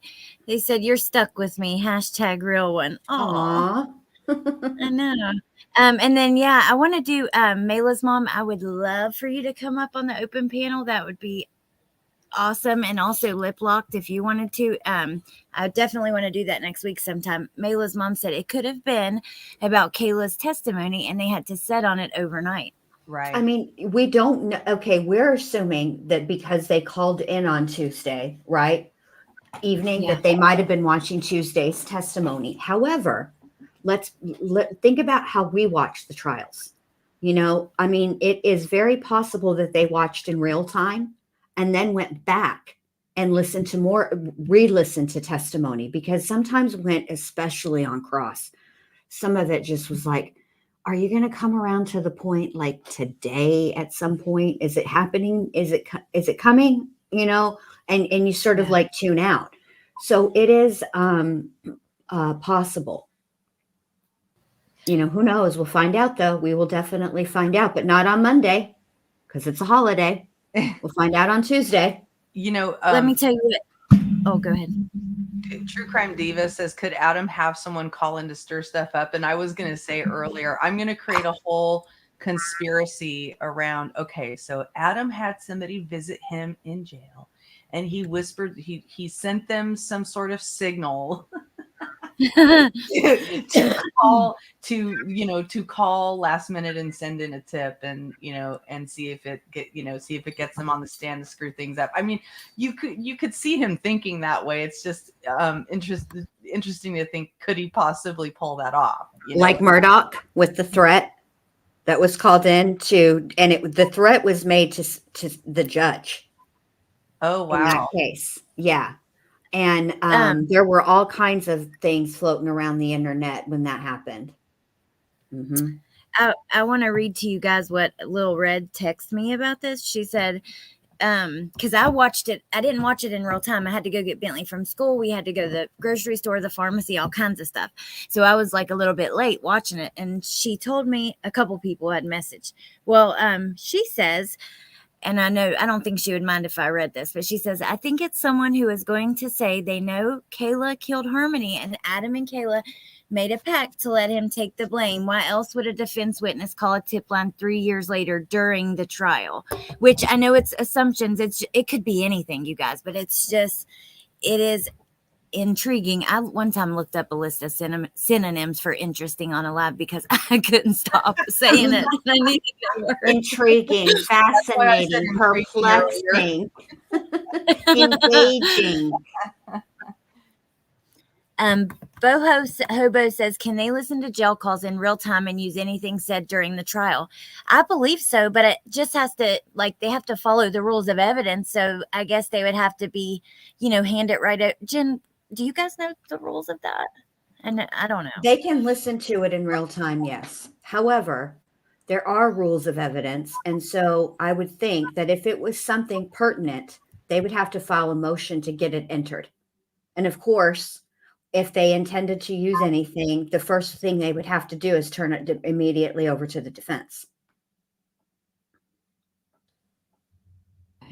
Well, yes, Crime Horse, it would matter. It would matter. Because yes, she has pled, but what she pled to was perjury. And that was perjury in front of the grand jury. Yes. And part of her deal is. Go ahead. What were you going to say? No, Bendy, you go ahead. I thought you were done, but it's okay. I'll finish when you're done. I'm sorry. Part of her deal is she has to tell the whole truth and nothing but the truth until the end of time. Seriously, they can call her and 11 billion more. Any case they have coming up with any charges or anything that they want her to testify in as it pertains to Adam. She is bound by that agreement. She must testify, and she must testify honestly. Now, what gets her negated from what negates that proffer deal, and it's because she does not have immunity. What would negate that proffer deal is refusing to testify, number one. But more importantly, if it can be proven that she is lying about some thing that she has said, because that is what a proffer is. A proffer is the state saying to this person, bruh, we know you're a lying liar face who lies, but here's the deal. If you tell the truth, nothing that you say with this in this statement or the subsequent following two, because she gave 3, if you don't lie in these and you tell the truth, we will not use the information that you've given us in these interviews against you. So it is basically an incentive not to lie. But if you do lie, and they have laid out some very specific terms in this proffer deal, and if it can be proven that she lied about her testimony respective to what occurred, because she has to say all of it. She has to say what she did, and she has to say what Adam did. And if she doesn't do that, and it can be proven, then they will take away that deal. And the deal is off the table. And she can, not only will the deal for the perjury be off the table. So she got 18 months. She lied multiple times in that grand jury testimony. They can charge her every single time that she lied. And there's a lot. Mm-hmm. And how many years was it each charge? I don't know. It was because we talked about it. But yeah, she had. Oh my God, that's crazy. 3 to 7. She could be in there for the rest of her life, basically, almost with just that. Honestly, if they wanted to press so hard. But I did a video, you guys, on that. That's just what I was gonna say, and I'm sorry for interrupting you. I dropped it in the chat, and I read through her entire agreement. But it's very interesting. It's only 20 minutes, but she has to always cooperate with anything involving Adam, ever. It can be in the appeal process, a federal charge, anything, ever. It's very interesting. And I don't know that she can hold to this agreement because I don't know. I just don't have faith in her keeping her word and, holding Well, to it's the just agreement. hard to it's just hard to see where her loyalty lies. Correct. Her loyalty still seems to be, emotionally at least, with Adam. Yeah, it does. Yeah, it does. Right. And so that's what's so aggravating about it, is that's what she's most emotional about, is Adam. And so it she certainly wants to help herself and get out of prison as quickly as she can, but that doesn't mean her loyalty isn't still with Adam. So she's going to do what she has to do to cooperate, but she might also try to dig her own loopholes herself. Mm-hmm. It feels like, and I listened to that video that you did, Allie. It was really helpful. I mean, they tried to make it as airtight as possible. Like I know. they were making sure that they anticipated how much of a lying liar that lies she is. Yes, they Yeah. tried to anticipate every single Thank you. potential loophole that she could try to find. Because remember, Kayla is lawyered up, which is there's no judgment. It's this, what I'm telling, the reason I make this point is she should be lawyered up. If you're going to enter into any kind of deal with anybody ever, you should have a freaking attorney. Whether it's civil or whether it's criminal, you need to have an attorney. But she has, the attorney is looking out for her, and the attorney is going over and over everything that she must do and making sure that she understands all of the things that she must do, which is why I know everybody was very confused when she said the lawyer talked to her about Adam.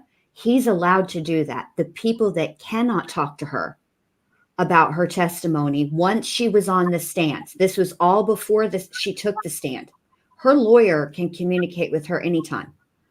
But once she testified, when she started her testimony, nobody can speak to her about her testimony, not her attorney, not the state, and not the defense. And she can't talk to anybody else either. She can't talk to her friends, her relatives, her cellmate, the guard on the block at the time, nobody.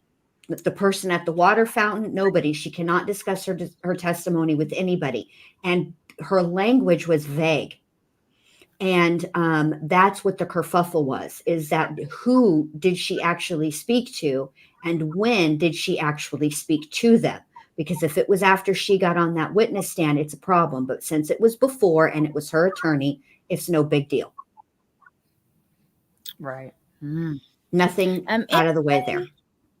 I can't believe you've been a member for a freaking year. That's crazy. Thank you so much. With you, MK. You're a national treasure. What you talking about, man? Yes, MK Lynn, as Jen says. We love you, and that I just appreciate you so much. Thank you. Put up with me for a whole year already. And she's also something that's interesting too, before I forget. Sorry, Allie, I talked right over you. Please continue. I'll remember. What I said was rude. What I did was rude. No, all I said was time flies. So that's all good. It does fly. Man. Kayla has also not been released from her subpoena. Allie and I were talking about this the other day. The defense can absolutely call her again. And the thing of it is, and Allie asked me this, if they call her as a witness, can they just ask her any old thing? Sure can, because now she's their witness, which is why when we went over the witness list the other day, I didn't, the first time Allie went over it, my brain must have been buffering because I missed the part where she said that they reserve the right to call people from the state. And that's why their witness list isn't as extensive, because they're saying, listen, we're probably going to call people that the state has on as witnesses. And it's very, very possible that they can call Kayla again. Right. All right. Mm-hmm. Let me see this was put out June 6, 2022. So actually almost 2 years ago. This is Kayla. This is what Tess sent us. It's Kayla released from jail following arrest on perjury charges. And then look here she is walking down the street being interviewed. I'm gonna go to that one next. Let's just watch this for a Oh second. yes, let's watch these. Okay, this is gonna be interesting. Thank you, Tez. And News 9 was there about 30 minutes ago when Thank you. Kayla Montgomery was released on bail again. She had no comment for the media. There was no car waiting for her. Wait, I'm gonna try to fix that quality because I can't see it, and it should be better now. Okay, wait.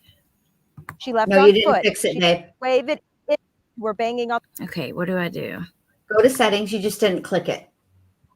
Which one do I Not- click? I mean, not- go to go to quality and do Mhm. 480 should be good. If you're having a little lag. You Look should be how all right. skeletal she looks. How like she's Yeah. skeletal. wow, She's really it's crazy. thin. Totally Uh-huh. different. And I don't mean On the that in window. a disparaging weight thing. I'm not saying it in that way. It's about her No. health. It's about her Mhm. health. Right. I'm sorry. Yeah, go ahead. No, I agree with you. It's a huge difference. It She- doesn't even really look like the same person. Mm-mm. Windows as she left. We'll have to see whether or not the evidence bears out those allegations, but right now she's at a plea of not guilty, and she stands by that plea. This is file video of Kayla Montgomery's last court appearance on welfare fraud charges. She waived arraignment Monday and negotiated bail outside the courtroom on the latest perjury charges. Oh my God. One of the conditions is do not commit a new crime, and the allegation is she committed a Wait, this is June of 2022. I believe that's when Adam was arrested right? Her last proffer was June of 2023. Oh, okay. I thought it was 2022. Okay. No, her last proffer is June of 2023. Okay. Thank you. Let's see. the new crime in front of the grand jury. The court complaint states Kayla lied twice when she testified to a grand jury in May, specific to when and where she was at work during the window of time that 7-year-old Harmony Montgomery was last seen and accounted for. Police reports from that time say Kayla told them she last saw Harmony while she was getting ready for work sometime after Thanksgiving 2019, and that Adam Montgomery told her he was taking Harmony to Massachusetts. Reports say Kayla claimed she had not seen the child since that time. She seems to be fine. I just spoke to her this morning. She seems fairly upbeat. Fairly upbeat. Oh my. The new bail order also mandates that Kayla Montgomery have no contact with Adam Montgomery. He is incarcerated here at Valley Street Jail on weapons charges. Adam Montgomery had sole legal custody of Harmony at the time that she vanished. We are live in Manchester this evening. Wow, you guys. My God, that poor baby. That just hurts. But you guys see how perjury works? See, they know that she lied multiple times in that testimony, right? But knowing and proving two different things. So they went with the two things that they could prove, which was that she wasn't at work because they could easily contact Dunkin' Donuts and ask, was she even an employee here? Because it would be different if at the time she had actually been employed and was just fuzzy on the dates. That's a little bit more difficult, right? But when you don't even work there anymore, you're no longer an employee, and you say that you were, that's very easy to prove. But that's my point, is it's going to take a lot for them to be able to take this deal away from her. They have to be able to prove the lie, if that makes sense. Right. Oh my gosh. So, she seemed fairly upbeat. I will play the beginning of that again, Tess. I think this one might have the same, like, it looked like it was like another person's video recording of her that day. Hold on, let me see. There is like a really weird sound coming. I'm still outside, like just hanging out, and there is something weird going on over there. Is it the Bigfoot? I don't freaking know. It's freaking me out. The stepmother. Oops. Okay, let's just wait. Her 7-year-old Harmony Montgomery is due back in court later today. Over the weekend, News 9 was the first to report Kayla Montgomery was arrested for 2 counts of perjury for allegedly lying to a grand jury. Kayla was taken into custody during their daily check-in with Manchester Police as part of her bail conditions. Chief Alan Aldenberg confirming these perjury charges to News 9, but did not elaborate on what she allegedly lied about. Kayla was previously released from jail on bond back in May for charges unrelated to Harmony's. Wait, I just want to watch that part one more time. Perjury charges to News 9, but did not elaborate on what she allegedly lied about. Kayla was previously released from jail on bond back in May for charges unrelated to Harmony's disappearance. I feel like, this is really the best news we've gotten before her birthday. Harmony Montgomery has not been seen in more than 2 years. Manchester police believe she went missing sometime between late November and... Look at that beautiful child. I mean, Mhm. oh my God. Let me play the beginning of this again of her. Hold on. And News 9 was there about 30 minutes ago when Kayla. Wait. And News 9 was there about 30 minutes ago when Kayla Montgomery was released on bail again. She had no comment for the media. There was no car waiting for her. She left Oops, sorry. on foot. She did wave at inmates who were banging on the windows as she left. Oh my God. She did wave at inmates who were banging on the windows as she left. Mm-hmm. That's what Tess wanted us to hear. Oh my God. See, and Let me this see is if I okay. So this is what Adam's defense attorney was trying to really impress upon the jury. See, when she got arrested on the perjury charges, she was already out on bail, and it's always a condition of bail that you don't get arrested again on new charges. Okay, and so then they were going to revoke her bail. And I think that this is the beginning of when Kayla decided, hold up. I'm about to talk. I'm going to end up having to talk. Right. Oh my God. Well, I wonder what the defense is going to put on, if they'll put on any of this. But watch at the beginning of this. She's smiling like she's, oh my gosh, it hurt. I slowed it down to 0.5. Oh my gosh.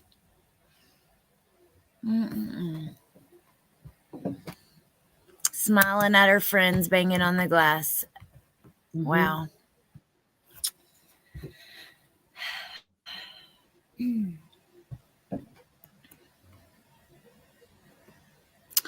What do you guys think? She's a cold woman. She's a cold woman. I don't have anything for her.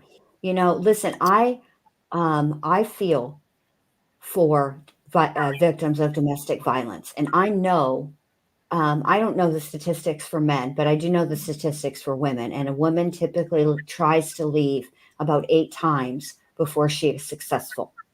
And every time she tries, it's scary. And she, I have a very difficult time placing Kayla in that same category, even though I know that she is a victim of domestic violence. There's something about her that just, Oh my God. 100%, Jen. I completely agree. I don't know what it is, but Kathy says, unpopular opinion here. I'm also grateful for Kayla telling the story that actually led to evidence to even charge Adam. I agree with that. Yes, me too. Okay, let me see. We did not talk about the Walmart thing, and I think we should before we go. And this video would be like a good segue into it. Lynn, do you have anything? You quiet over there. No, I agree with what you guys are saying. So I don't have much more to add. I really don't. The only thing that I think a lot of people miss is that when people are in relationships like that, it doesn't mean that both people are saints. One of them is worse than the other. So it's more like, bad or worse, in a lot of cases. And I happen to believe that Adam was the aggressor in their relationship, but people do say that she also, went right back at him. Right. So it's just, I just think it's complicated, but I also don't have a huge amount of sympathy for the way she has comported herself around this. I really don't. So. Yeah. Mm-hmm. Okay, so the Walmart thing today, and that's Lynn. I got clips from your channel, so we'll be watching that. But Shout out which you to guys, Lynn. shout out to Disorder in the Court. If you want to watch the trial there, she's doing a great job, seriously being respectful, and then also just awesome all around. And then Sleuth Mom as well has been streaming it, and she does an awesome job too. So I've been trying to go back and forth to support both you guys. Let me see. So my clips are from all over. Even some of them are from Grizzly, Court TV, just wherever I'm grabbing it from. Okay, let's see. Kelsey Small told police she was romantically involved with Adam Montgomery for more than a year. Kelsey told detectives she was aware Adam had 4 children with 2 women, but said Adam never mentioned Harmony Montgomery at all, and she did not have information about where she may be. During that same roadside interview, Adam Montgomery told detectives that Harmony was fine, but that he had not seen her since her biological mother came to Manchester to pick her up around Thanksgiving of 2019. Crystal Sorey is Harmony's mother, who raised the alarm about Harmony not being seen. Adam Montgomery was arrested in early January on an assault charge for hitting Harmony and remains inside Valley Street Jail. He has not requested a bail hearing. Kelsey Small is not implicated in any way in Harmony's disappearance, but there was hope she might have information from Adam. Did they say that he was in jail when this happened? Yeah. Okay. Let me just rewind it just for a second, because I had seen people talking about if he was involved in it, and I had never heard anything like that before. So let me listen just one more. That Harmony was fine, but that he had not seen her since her biological mother came to Manchester to pick her up around Thanksgiving of 2019. Crystal Sorey is Harmony's mother, who raised the alarm about Harmony not being seen. Adam Montgomery was arrested in early January on an assault charge for hitting Harmony and remains inside Valley Street Jail. He has not requested a bail hearing. Kelsey Small is not implicated in any way in Harmony's disappearance, but there was hope she might have information from Adam that she might eventually share. Kelsey's cousin released a statement through a spokesperson that says, quote, "She was so much more than that, and I hate that one of her last connections here on Earth was to him." News 9 obtained Goffstown police records that reveal. Okay, so I Googled it, and let me just double check the date of this video. She passed away in March, and he's been in jail since January. Mm-hmm. So, okay. So we debunked that. Yeah, March 23rd, 2022. And if when I Googled it, it said she passed away on March 13th, 2022. Okay, so yeah, we debunked that. So, okay, the Walmart thing. What were they doing, you guys?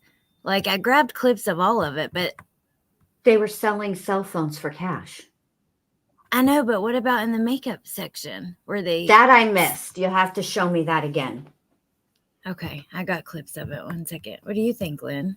I don't think we really know what happened in the makeup section. I don't think it was elaborated on. It seems like they were just laying foundation.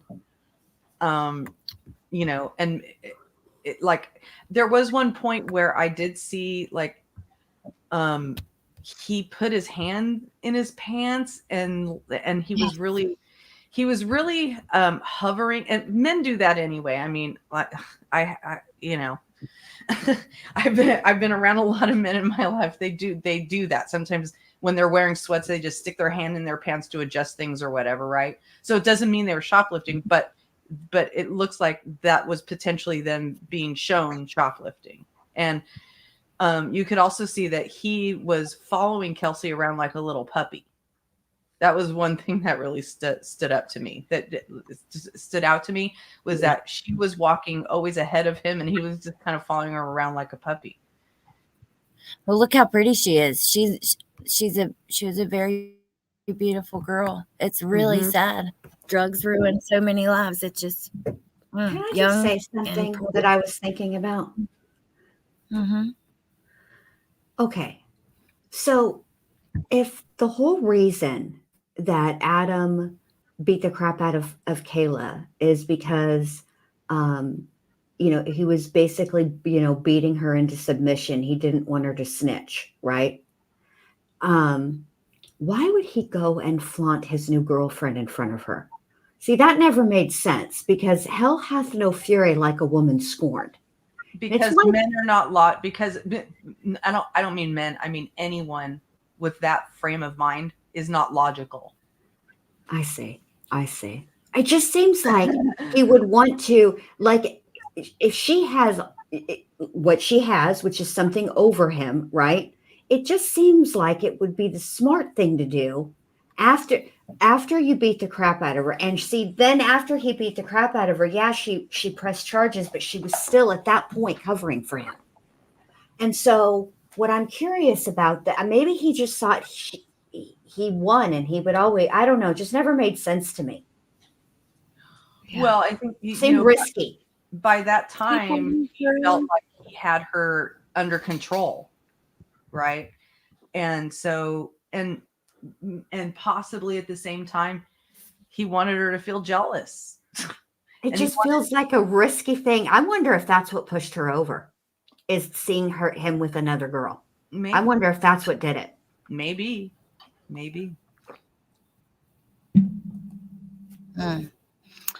Borders girl, I'm happy to see you. Okay, so let me see. You guys are saying shoplifting, but the thing is, for me, and that's what I was thinking about, I never actually saw them grab something. He did. I have the clip of him putting his hands in his pants. Let's just go to it really quick and see. Here is the first one. I guess we'll do the sound too. There are a lot of mysteries with this because also, like, why did he take his jacket off and where did he put it? We don't have that answer. Yeah, there's some glitches in the matrix for sure on this one. Yeah. That was in my notes too under one of these because you mentioned it and you're like, we were talking about where's the jacket? Where is the jacket? Okay. Here, let's see. So this is the entrance general merchandise video. That's correct. And with regards to this, the people that you followed for this Eco ATM transaction, pardon me, that have been done on December 30th of 2021, if you would please point out the three as they come through the store. Okay. Thank you. I'll pause it. Wow, it's totally different on the computer to see it. These are the three individuals. Totally different on the computer. So could you describe the very first person that's walking in that group, and I'll use the pointer to point to that individual. Yep, it's a female wearing either a dark blue or a black jacket, and then there is another female behind her wearing a long sleeve blue shirt, and then a male wearing a black jacket and a tan hat. I wonder why they were all three together, because wasn't there testimony that Kayla didn't like Kelsey? Pickle, when drugs are your number one priority, your jealousy comes second. As long as you're right, as long as you all are working together to make money and share them. Yeah, yep. You're right. You answered, she answered my question before I even asked it. I to point to that exact comment because I agree. It's like, the number one priority is drugs. You put aside those other feelings that get in the way of first getting your drugs, and then the other feelings come in later. Yeah, you're right. I wonder who it was. It because like one person had the ID, or I'm just curious of them. Well, they definitely used Kelsey's information to do the Eco ATM. So okay, yeah, I missed that. Well, Red, I don't know about that. Will you send that to me if you have it? Because I know Adam was arrested for assault for Harmony. But I don't know about with Kayla. But okay, let's go to the next one. Let's see. That also covers people coming through kind of a vestibule area. Yes. And is that one entitled one of your PTZ? What does that stand for again?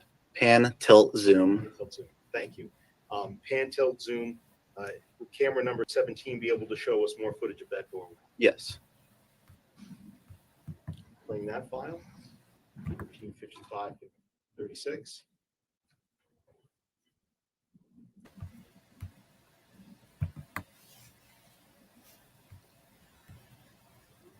And then And then they're right there. Kelsey, Kayla, Adam. Okay, let's just skip ahead because that's all.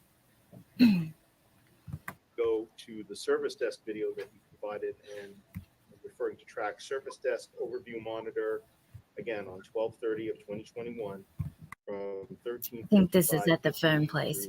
Hey, Kayan. And I'm going to go ahead and pause this video here for a brief second. Generally, what part of the store is this? This is the front end of the store, and this is the service desk area. And so what do I see? Kind of at the very top of our screen here, line of kind of blue. Are those checkout aisles that I'm seeing? Yep, those are the front end registers. And can you please point out where the Eco ATM machine is to recycle electronics? Where's that? It's right here. Yeah. So you're pointing to the green device on the left-hand side of the screen against a blue wall. Is that a good, accurate description? That's correct. What I'd like to do is go ahead and keep playing this video for a moment, and then have you tell us when you see those same three people come back. Yes, sir. You of the camera. These are the three right here. Hold on a second. Right there? Correct. Could you please point out where those three are again? First of all, we'll start.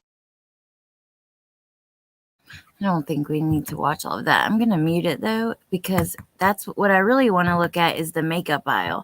And on the computer, I can see it so much better. I recommend like anybody watch on the computer because yeah, you can see a lot more. Okay. No, they weren't, Pamela. They were not busted for shoplifting. No.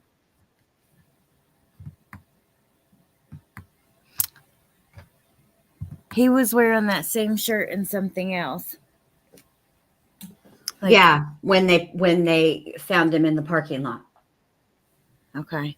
So with her, right? Yes. Yeah. Okay. Okay, I think this is just a still shot. Okay. It's so sad. You know what? Actually, I got to take a second and just say I thought about this when we were watching that video about Kelsey. I feel for her family right now because her memory is being brought up attached to this, and she didn't have anything to do with that, and that would just be awful. Yes, she's and I think that it's indicative of the type of people that you will be around when you're in active addiction, right? Because I don't think this is the type of girl that would have given Adam a second glance. Yeah. Mm-mm. Pea crumbs.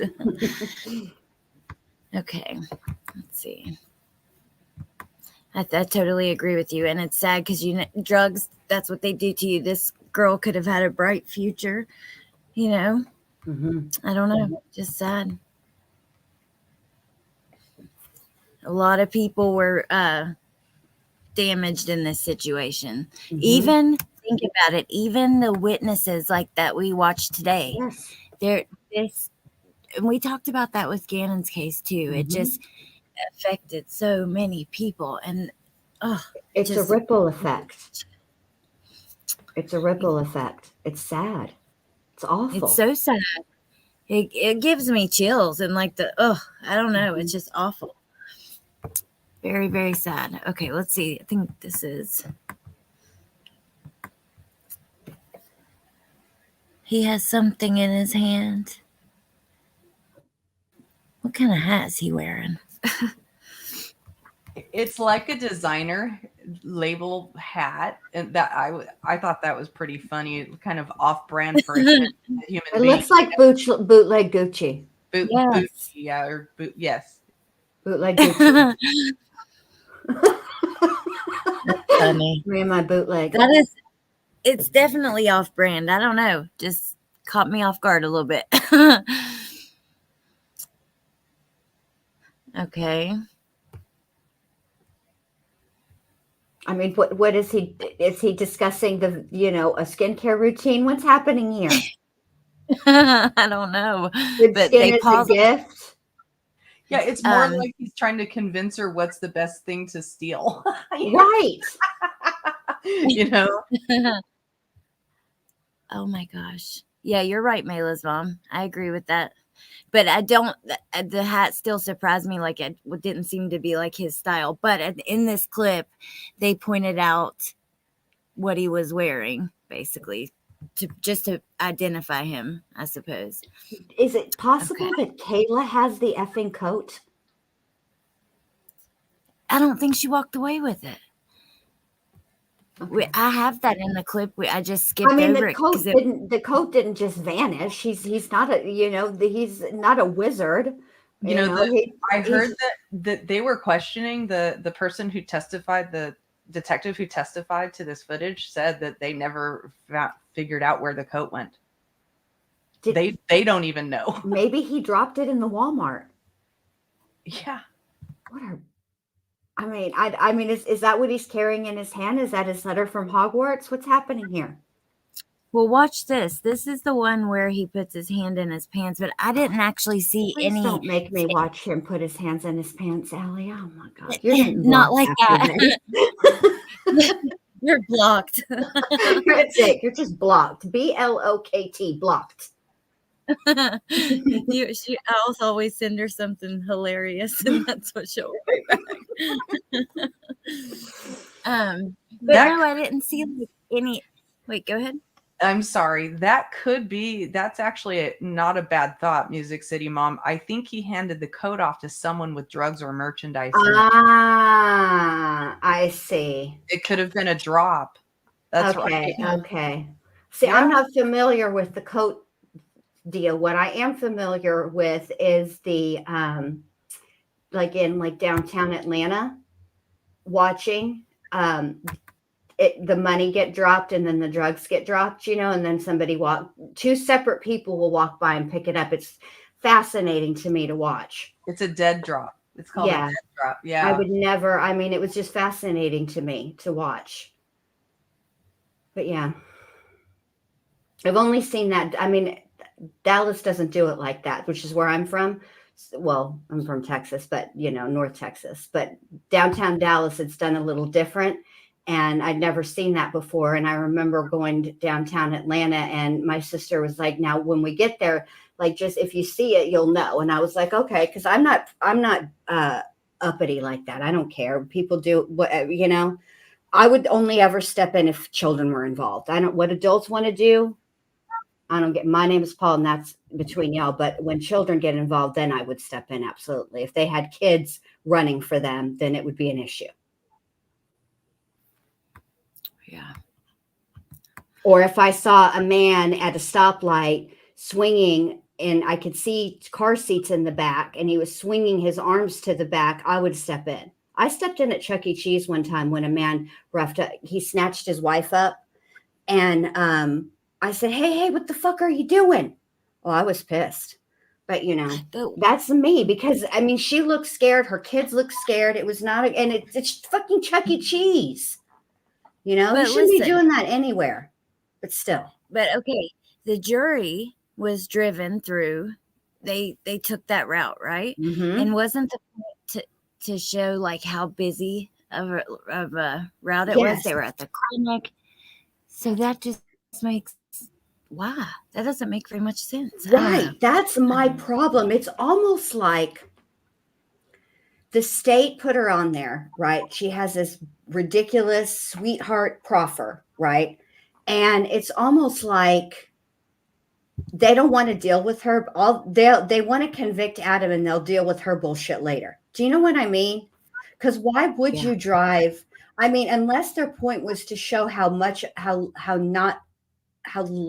of a fuck he gave, no fucks were given, negative fucks, like he just did it blatantly in front of God and everybody, and making that actually even sadder that there were people that could have seen and stepped in and nobody freaking did. I would have stepped in. I don't care. I would have risked my life to save that child. I don't care. I would love to see how busy it actually was. I would Me like to too. see that. Vinny, Mr. Politan, sir, come on, man. Now you know y'all like to do on location. Y'all talked about what the jury saw out there at Moselle. Surely you can go do this couple of block tour for us. Come on, man. Actually, Jen, I don't know if you saw this, but there was a reporter who did show the locations. Where? I showed it on my channel. Did you? I'll go look. The other day. They don't take you through the whole tour. You know what I mean? They don't go, okay, but they stand in front of each place, and then they also do show footage of driving down the street, and it is very busy. It's very busy. Okay. All right. Yeah. I'm sorry I missed that, Lynn. Honestly, was it in No, the I'm afternoon? just letting you know that there was somebody. Yeah. If it was 2 o'clock to 3 o'clock, I was napping. I'm not going to lie. Everybody knows. Everybody knows. Yes, for sure. I have a scheduled nap time. But which video of yours was that? Because I definitely want to see that. And also, okay, it's just playing in a loop. This is the next video of them, but this is where his hand goes in his pants, but it just goes in the top of his pants, and I don't see him steal anything, and he still has the box. I don't think he did. I think it was an adjust. Yeah, see, there's nothing in his hands. He scratches his stomach. And then on the computer, you can see it clearly. No, and then he has that box in his right hand. Yeah. It's the typical male adjust. It's pants. Yeah. There's a situation that needed to be moved, and it's now been moved, and we're going to continue talking about skincare.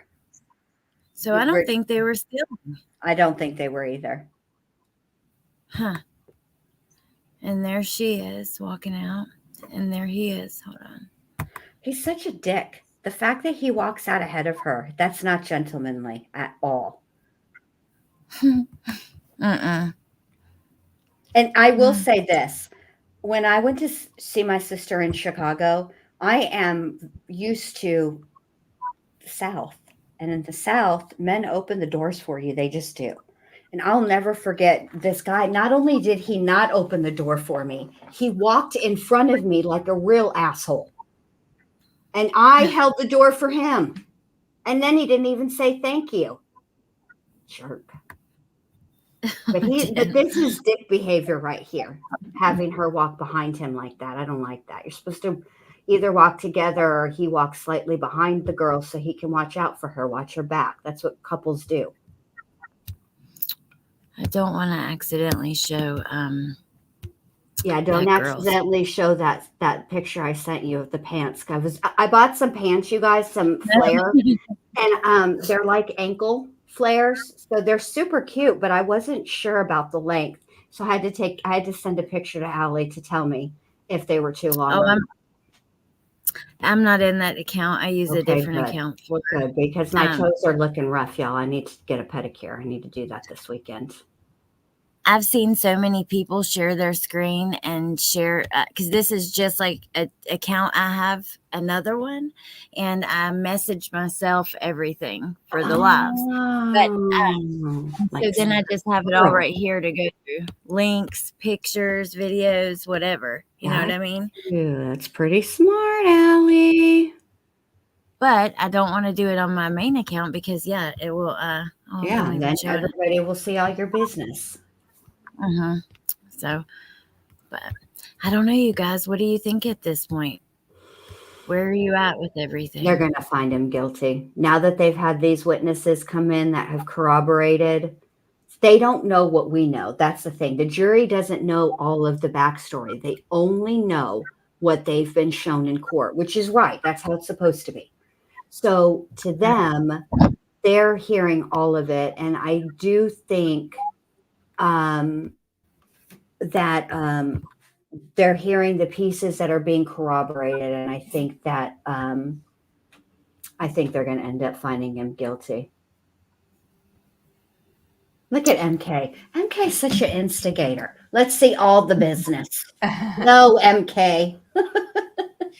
I tend to agree with you, Jen, but I also want to withhold my opinion, my strong opinion on that until after this potentially surprise last. Oh, I forgot about that. Yeah. See, Lynn out here hedging her bets. You must have learned that from Steve Jobs. I learned a lot from him. Yeah. He's a smart man. Really was a smart man. He used to say that there was a specific thing he would say in an instant like this. He would say, I don't have a crystal ball, Tim, or whoever he was talking to. I just don't have a crystal ball. So we're just going to have to see what happens. Okay, I think I'm going to adopt that. That's a good saying. Yeah. Allie, I don't have a crystal ball. So we're just going to have to see what happens. Well, you know what? I'm like, what are even the possibilities? I don't know. It's just, I don't know. Are they even going to let them testify? Depends on what they have to say. They can, I mean, I think likely what would happen is there's going to have to be emotion. There'll probably have to be sort of a, in camera hearing. Because Can I just respond to Solo Sock because it's such an astute statement. She says, I'm betting he wore that shirt in every video. Are you talking about Solo? Are you talking about Adam Montgomery or are you talking about Steve Jobs? Oh my God, because they both did. Steve Jobs did love a black turtleneck. Let's be honest here. He did love a black turtleneck. It was a mock turtleneck. And believe it or not, he had many of those shirts because he just decided, I don't want to have to think about what I wear every day. That's literally it. But also, he did stink. Steve Jobs did? Oh, yeah. He did. Oh, wow. Really? Like B.O. stink? He vibrated with energy all the time. Okay. Like he was constant. He was always energetic. And so he didn't always stink every single day. Like it wasn't like a constant thing, but leave Steve alone. Is he one of those people that started off smelling good in the office on Monday, but by Wednesday it was just going downhill? By Friday it was just hell had broken loose? This is a well-documented thing. It's been written in several books that he was smelly. And people had to actually talk to him. So a minute ago. I feel like he just didn't have time for the details like that. Like bathing and grooming and stuff was an inconsequential detail to him. He seemed just, I don't know, like one of those people, like the truly genius, creative people who can't think about small details like that. Does that make sense, or do I sound crazy? No, you're making complete sense, but I'm laughing at where Alex has stopped on the video. Oh my God, Allie! No, this is why, because look, Colada Hope says, what was he holding in Walmart? Was it a phone box? It looked like it, but that's weird to trade in phones for money and buy a new one. And it does look like it's a phone or a phone accessory. And I double checked before I pulled it up again. When he's leaving the store, he still has something like that in his hand. See? So I don't know what it was. I'm curious. But it's not in a bag. Tattoos and not money to put a roof over your kid's head, huh? Yeah, tattoos are freaking expensive. Yeah, too. they are. But look, see? Oh man, hold on. Allie's sleuthing. She's sleuthing. Here she goes. Hold that, y'all. Brace yourselves. Well, you know what? I don't know. I'm really curious to see what this next witness is going to be. I can't imagine what anyone could say that could. That's like I don't know. Track phone that they got. It does look like a track phone, Jen.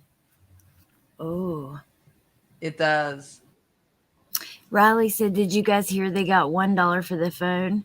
Yeah. No, I didn't hear that. That all they got was $1 for the phone that they turned in at the. Why would you do that? Because $1 is more than no dollars. I don't know. Oh my God! All three of you? Come on. The other thing I want to say is that even if he did put something in his pants, it's like I don't feel like there was anything holding whatever it was up. You know? Yeah. You know what I mean? He does seem like a boxer's guy, so therefore it would have fallen right through. Mhm. Mayla's mom, you guys, it was for a purpose, okay? We're trying to see the phone box. It's not our fault that you guys' minds are in the gutter. Yes, Clearly, Lynn, Allie's that's the first focused thing on the Lynn box. said. Well, it's weird Lynn that was like, I was looking at his hand, and it looks like AI drew that shit. And by the way, what is up with that? I wish I could ask Steve about that. Could you get a hold of AI? Because AI, look, I don't understand why they have problems with the human hand. They'll give you like 6 fingers, and they'll be all really long and weird or melted together. And somebody told me, well, it's AI. Yeah, it's AI, but AI is programmed by fucking humans. What kind of human doesn't know what a human hand looks like? You know what I mean? AI is incredibly unreliable and totally stupid. All it is good at processing. That's, you know what I mean? So I'm pissed. That's why I'm so pissed off that we're relying so much on AI. But I'm that's a upset whole about other it too, discussion. dude. Did nobody pay attention to the Terminator? The Matrix? Hello. It's not a good idea, y'all. iRobot, nothing ever ends well with machines. Right.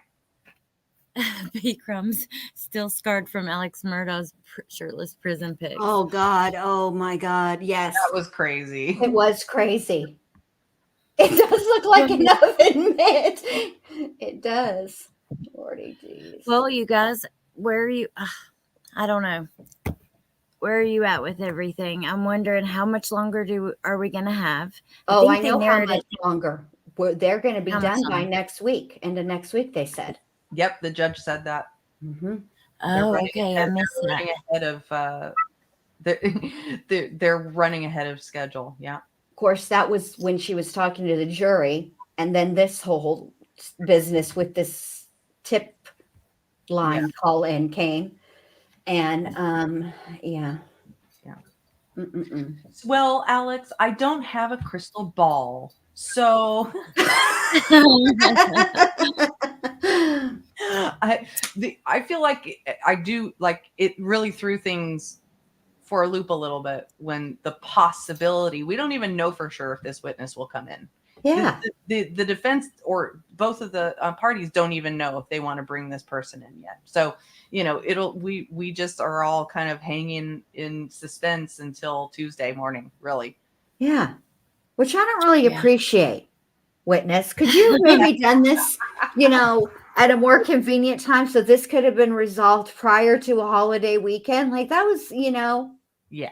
For I us. appreciate that for us. I mean, come on. Yeah. What's wrong with you? Think of others. Yeah. Oh, God. Mayla's mom, you got this. Tomorrow she has a big test for work. You can do it, Mayla's mom. You got it. Good luck. Good luck. Thank you for the laughs and taking my mind off of tomorrow. But yeah, I don't know. It's a really tough one because number one, Harmony is, just to bring it back to even what we're here for. Harmony is she still hasn't been found, and even if he was found guilty of second-degree murder and charged to got the fullest extent of the sentence possible, I still don't think it's enough. Because number one, if what the state is saying is absolutely true, that was brutal. That was brutal.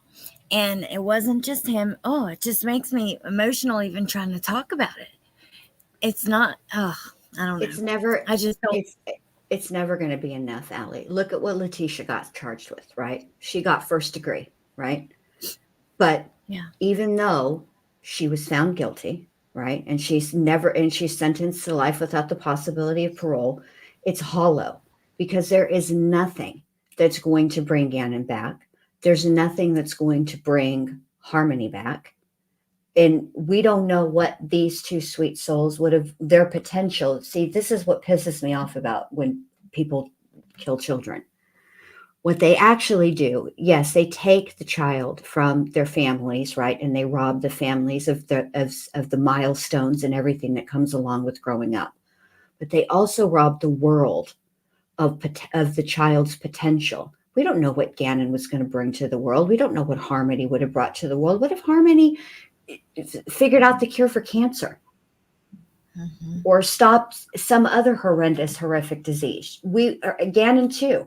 We have no idea what these children would have brought to the world. And that's why because I don't know them like that on a personal level, for me to be, it does break my heart when I think that Gannon is not going to graduate high school or, have his first dance, and Harmony too. But it also pisses me off because they robbed the world of their potential. Harmony and Gannon could be the next Steve Jobs. Who knows what they were going to do? We will never know. Thanks to Adam and fucking Letitia. Yep. The slight difference there is that with Gannon, they actually ended up finding him. We still don't know where Harmony is. That is true. And that is because Adam is such, in my opinion, such a sick, demented person. He might keep that, if he's convicted, he might keep that to him out of spite.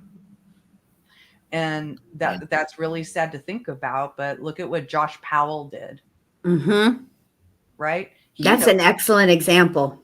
Yeah. He knew where Susan Powell was. Yep. And then then he gets to have supervised visitations, and he plans this whole thing out to blow up his house with his kids in it. Yes. And that's another time the CPS was out there and she was begging them to intervene. Yep. She was the actual CPS worker was begging. Yep. Well, when they during Gannon's trial, we saw some of the photos of his autopsy, and we heard about all of his injuries, and I just think it would be absolutely horrific to hear about what actually happened to Harmony, and I don't think that they would be able to tell everything, and that is so sad. And the same thing with Quentin Simon. Claus said Quentin Simon. Mm-hmm. I mean, oh my God, it's awful. I don't know. It's heartbreaking. But also, Erin, tomorrow is her birthday, so happy birthday, Erin. Happy birthday. If we're live tomorrow, I'll sing to you too, if you want. I have a feeling the defense is going to now say Adam unleashed all of the documented abuse on Kayla because she did this to Harmony. I can truly see this as the defense now.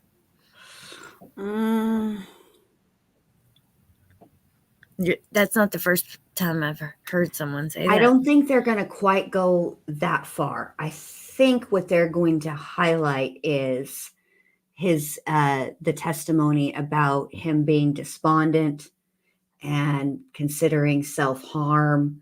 It's never a good idea to it's one thing for them to point the finger at her and say that she's the one that actually killed Harmony, okay? But it's never, ever, ever a good idea after the state has brought in a photograph of Kayla with two big black eyes, right? To then say she deserved it.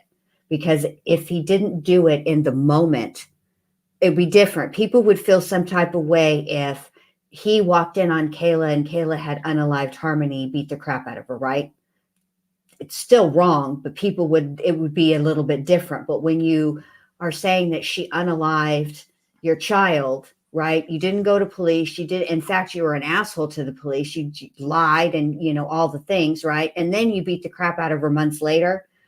I feel like it's a dicey proposition, pointing the finger at a victim under any circumstances, but this would be worse.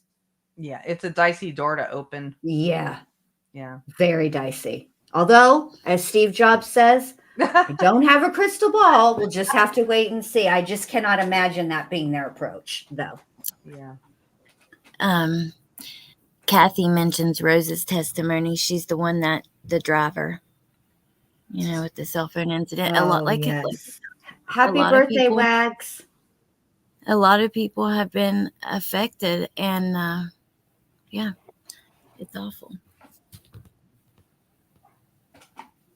And yes, Bama girl, and made another child with her. Exactly. Oh god. You know, That gets me every time I think about it. under the Oh, ceiling happy birthday, where Ken. his dead child was. See, that's what gets me. Yeah, no, all of that entire scenario, everything. Yes, It's all about that. disgusting. Yeah. Yeah. It's all disgusting. Mm-mm-mm. I don't know. You guys think he's going to show up at all? I don't have a crystal ball. I thought he maybe might show up for his, like, when they present their case, the defense does, but now I'm not even so sure. Mm. Yeah. Maybe if he feels a little bit validated, if let's say this surprise witness comes in, right? This last minute. Yes. And if he feels validated, then he might. Mhm. That's just, but I don't have a crystal ball. Well, I mean, still, I'm curious of your opinions because I don't know. What do At you first, think? I thought. Yeah, what do you think? Well, at first, I thought it was just going to be like a day or two thing because he got pissed off over them wanting to strip search him, and that he would eventually show up. Maybe, and then I thought maybe it was. Some of you guys had me thinking maybe it was strategy, or I don't know. But now at this point, I'm like, dude, I don't know. I think he won't show up, and unless he testifies, which would really, I don't know, it would be crazy, but I don't think he will. I mean, I think he should, but here's the problem. I don't know how. Okay, I know that it's never up to the defense to put on a case at all. They don't have to prove their client's innocence. That's not how it works. Okay, but it'd be different if they were just saying Adam didn't do it and left it at that, but they aren't. What they're saying is what Adam did is clean up after what Kayla did. And that is very, very different. And proving Kayla a liar isn't going to get it because Kayla is already admitted that, ironically, she's telling the truth about being a liar. So, I don't see how they're going to be able to point the only person that could point the finger at Kayla would be Adam. I don't know. It's just they dug themselves a hole with this defense strategy. It might have been better just to say he's not guilty and leave it at that. Yeah. He can just ignore the trial completely, Pickle. Thank you, Pass, so much. Keep up the great work, fam. I always enjoy tuning in. Much love. Thank you. I appreciate that. And Tess, okay, we're getting ready to go because we've been on here for a while, but I have seen this several places. I wouldn't think so, but maybe they are. She says, do you think they're letting him stream the trial in his cell? Why would they? I don't get, I know so little about allowances in jail and, how that all works that I don't feel qualified to answer that. It seems like they would probably accommodate some sort of viewing, but maybe not in a cell. I don't know, though. I don't understand why they would accommodate any viewing. It's not, okay, he's not going to court because he has chronic diarrhea and just can't be there, okay? Or there's some other health concern, right? He's too sick. Okay, he's not going to court because he chose not to go to court. If he wants to see what the fuck is happening in the courtroom, go take your ass to the court. If they're letting him do anything, it's highlights, but I highly doubt they are. I highly doubt they're accommodating him for this level of bitch assedness. I'm sorry. Well, Why would okay, they? hold on. Okay, so I know he was in prison, but he hasn't been. Let me double check something, because it depends as well. Prison and jail are But way right, different. he's in jail. Are you sure? Because Yes, because they okay. So they moved him I know back he got in trouble, right? He got in trouble, right? But if he were Mm-hmm. going to attend court, okay, they would move him to whatever jail To was the jail. closest to the court, right? And then Right. they would just transfer him to the jail. So That's what I was wondering, because I thought they did that off, but I didn't know for sure if they did it with him. Let's see. and even when Darrell Brooks, like when he decided he was, when he wouldn't listen to the judge or whatever, and he made his little box for it or whatever, all they did was remove him from the courtroom, not from the proceedings.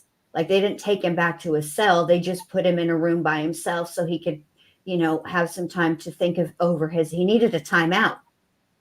And instead he made a box for it. But that's different. He's just not, I mean, I don't know what else to say. It's what happened. I know. I know. I covered that trial. It was amazing. My God. And with Adam's just plain old not showing up, just not to show up. There's nothing but himself preventing him. They ask him every freaking day if he wants a transport. He gets the option every day. Right. I don't know. I just don't know He's enough in about prison. it. Yeah, hold on. I know how to find out, because just one second. I mean, I do know that they get tablets. I had a friend who was incarcerated for a few years who said that he would tell me about all the stuff that he and his friends watch on TV. But this is a completely different situation. Yeah. Yeah, but like Letitia, when she has a TV, she calls it Prisneyland. I mean, She does. Oh my God. She's an idiot. There's no way. It's prison. There's no, yeah. it's not a fun place to be, Tisha. I don't give a rat's fattening cap if you have a radio, if you have a TV, and you can order fucking KFC. That's your you're sticking it to us because of that. Guess what? I have a radio and a TV, and I can order many other things than just fucking KFC. Okay? Shut up, Tisha. Okay, let's see. I don't see Ash's comment. He probably has the right to watch it. What did she say? Yes, because he has a right to watch it probably on a tablet. I mean, if he's watching it, it's probably like if it's not like, maybe it's like in the jail where the TV is on. Maybe they have court TV streaming for him, but it's not like he has his own personal stream. Right. That I would agree with that.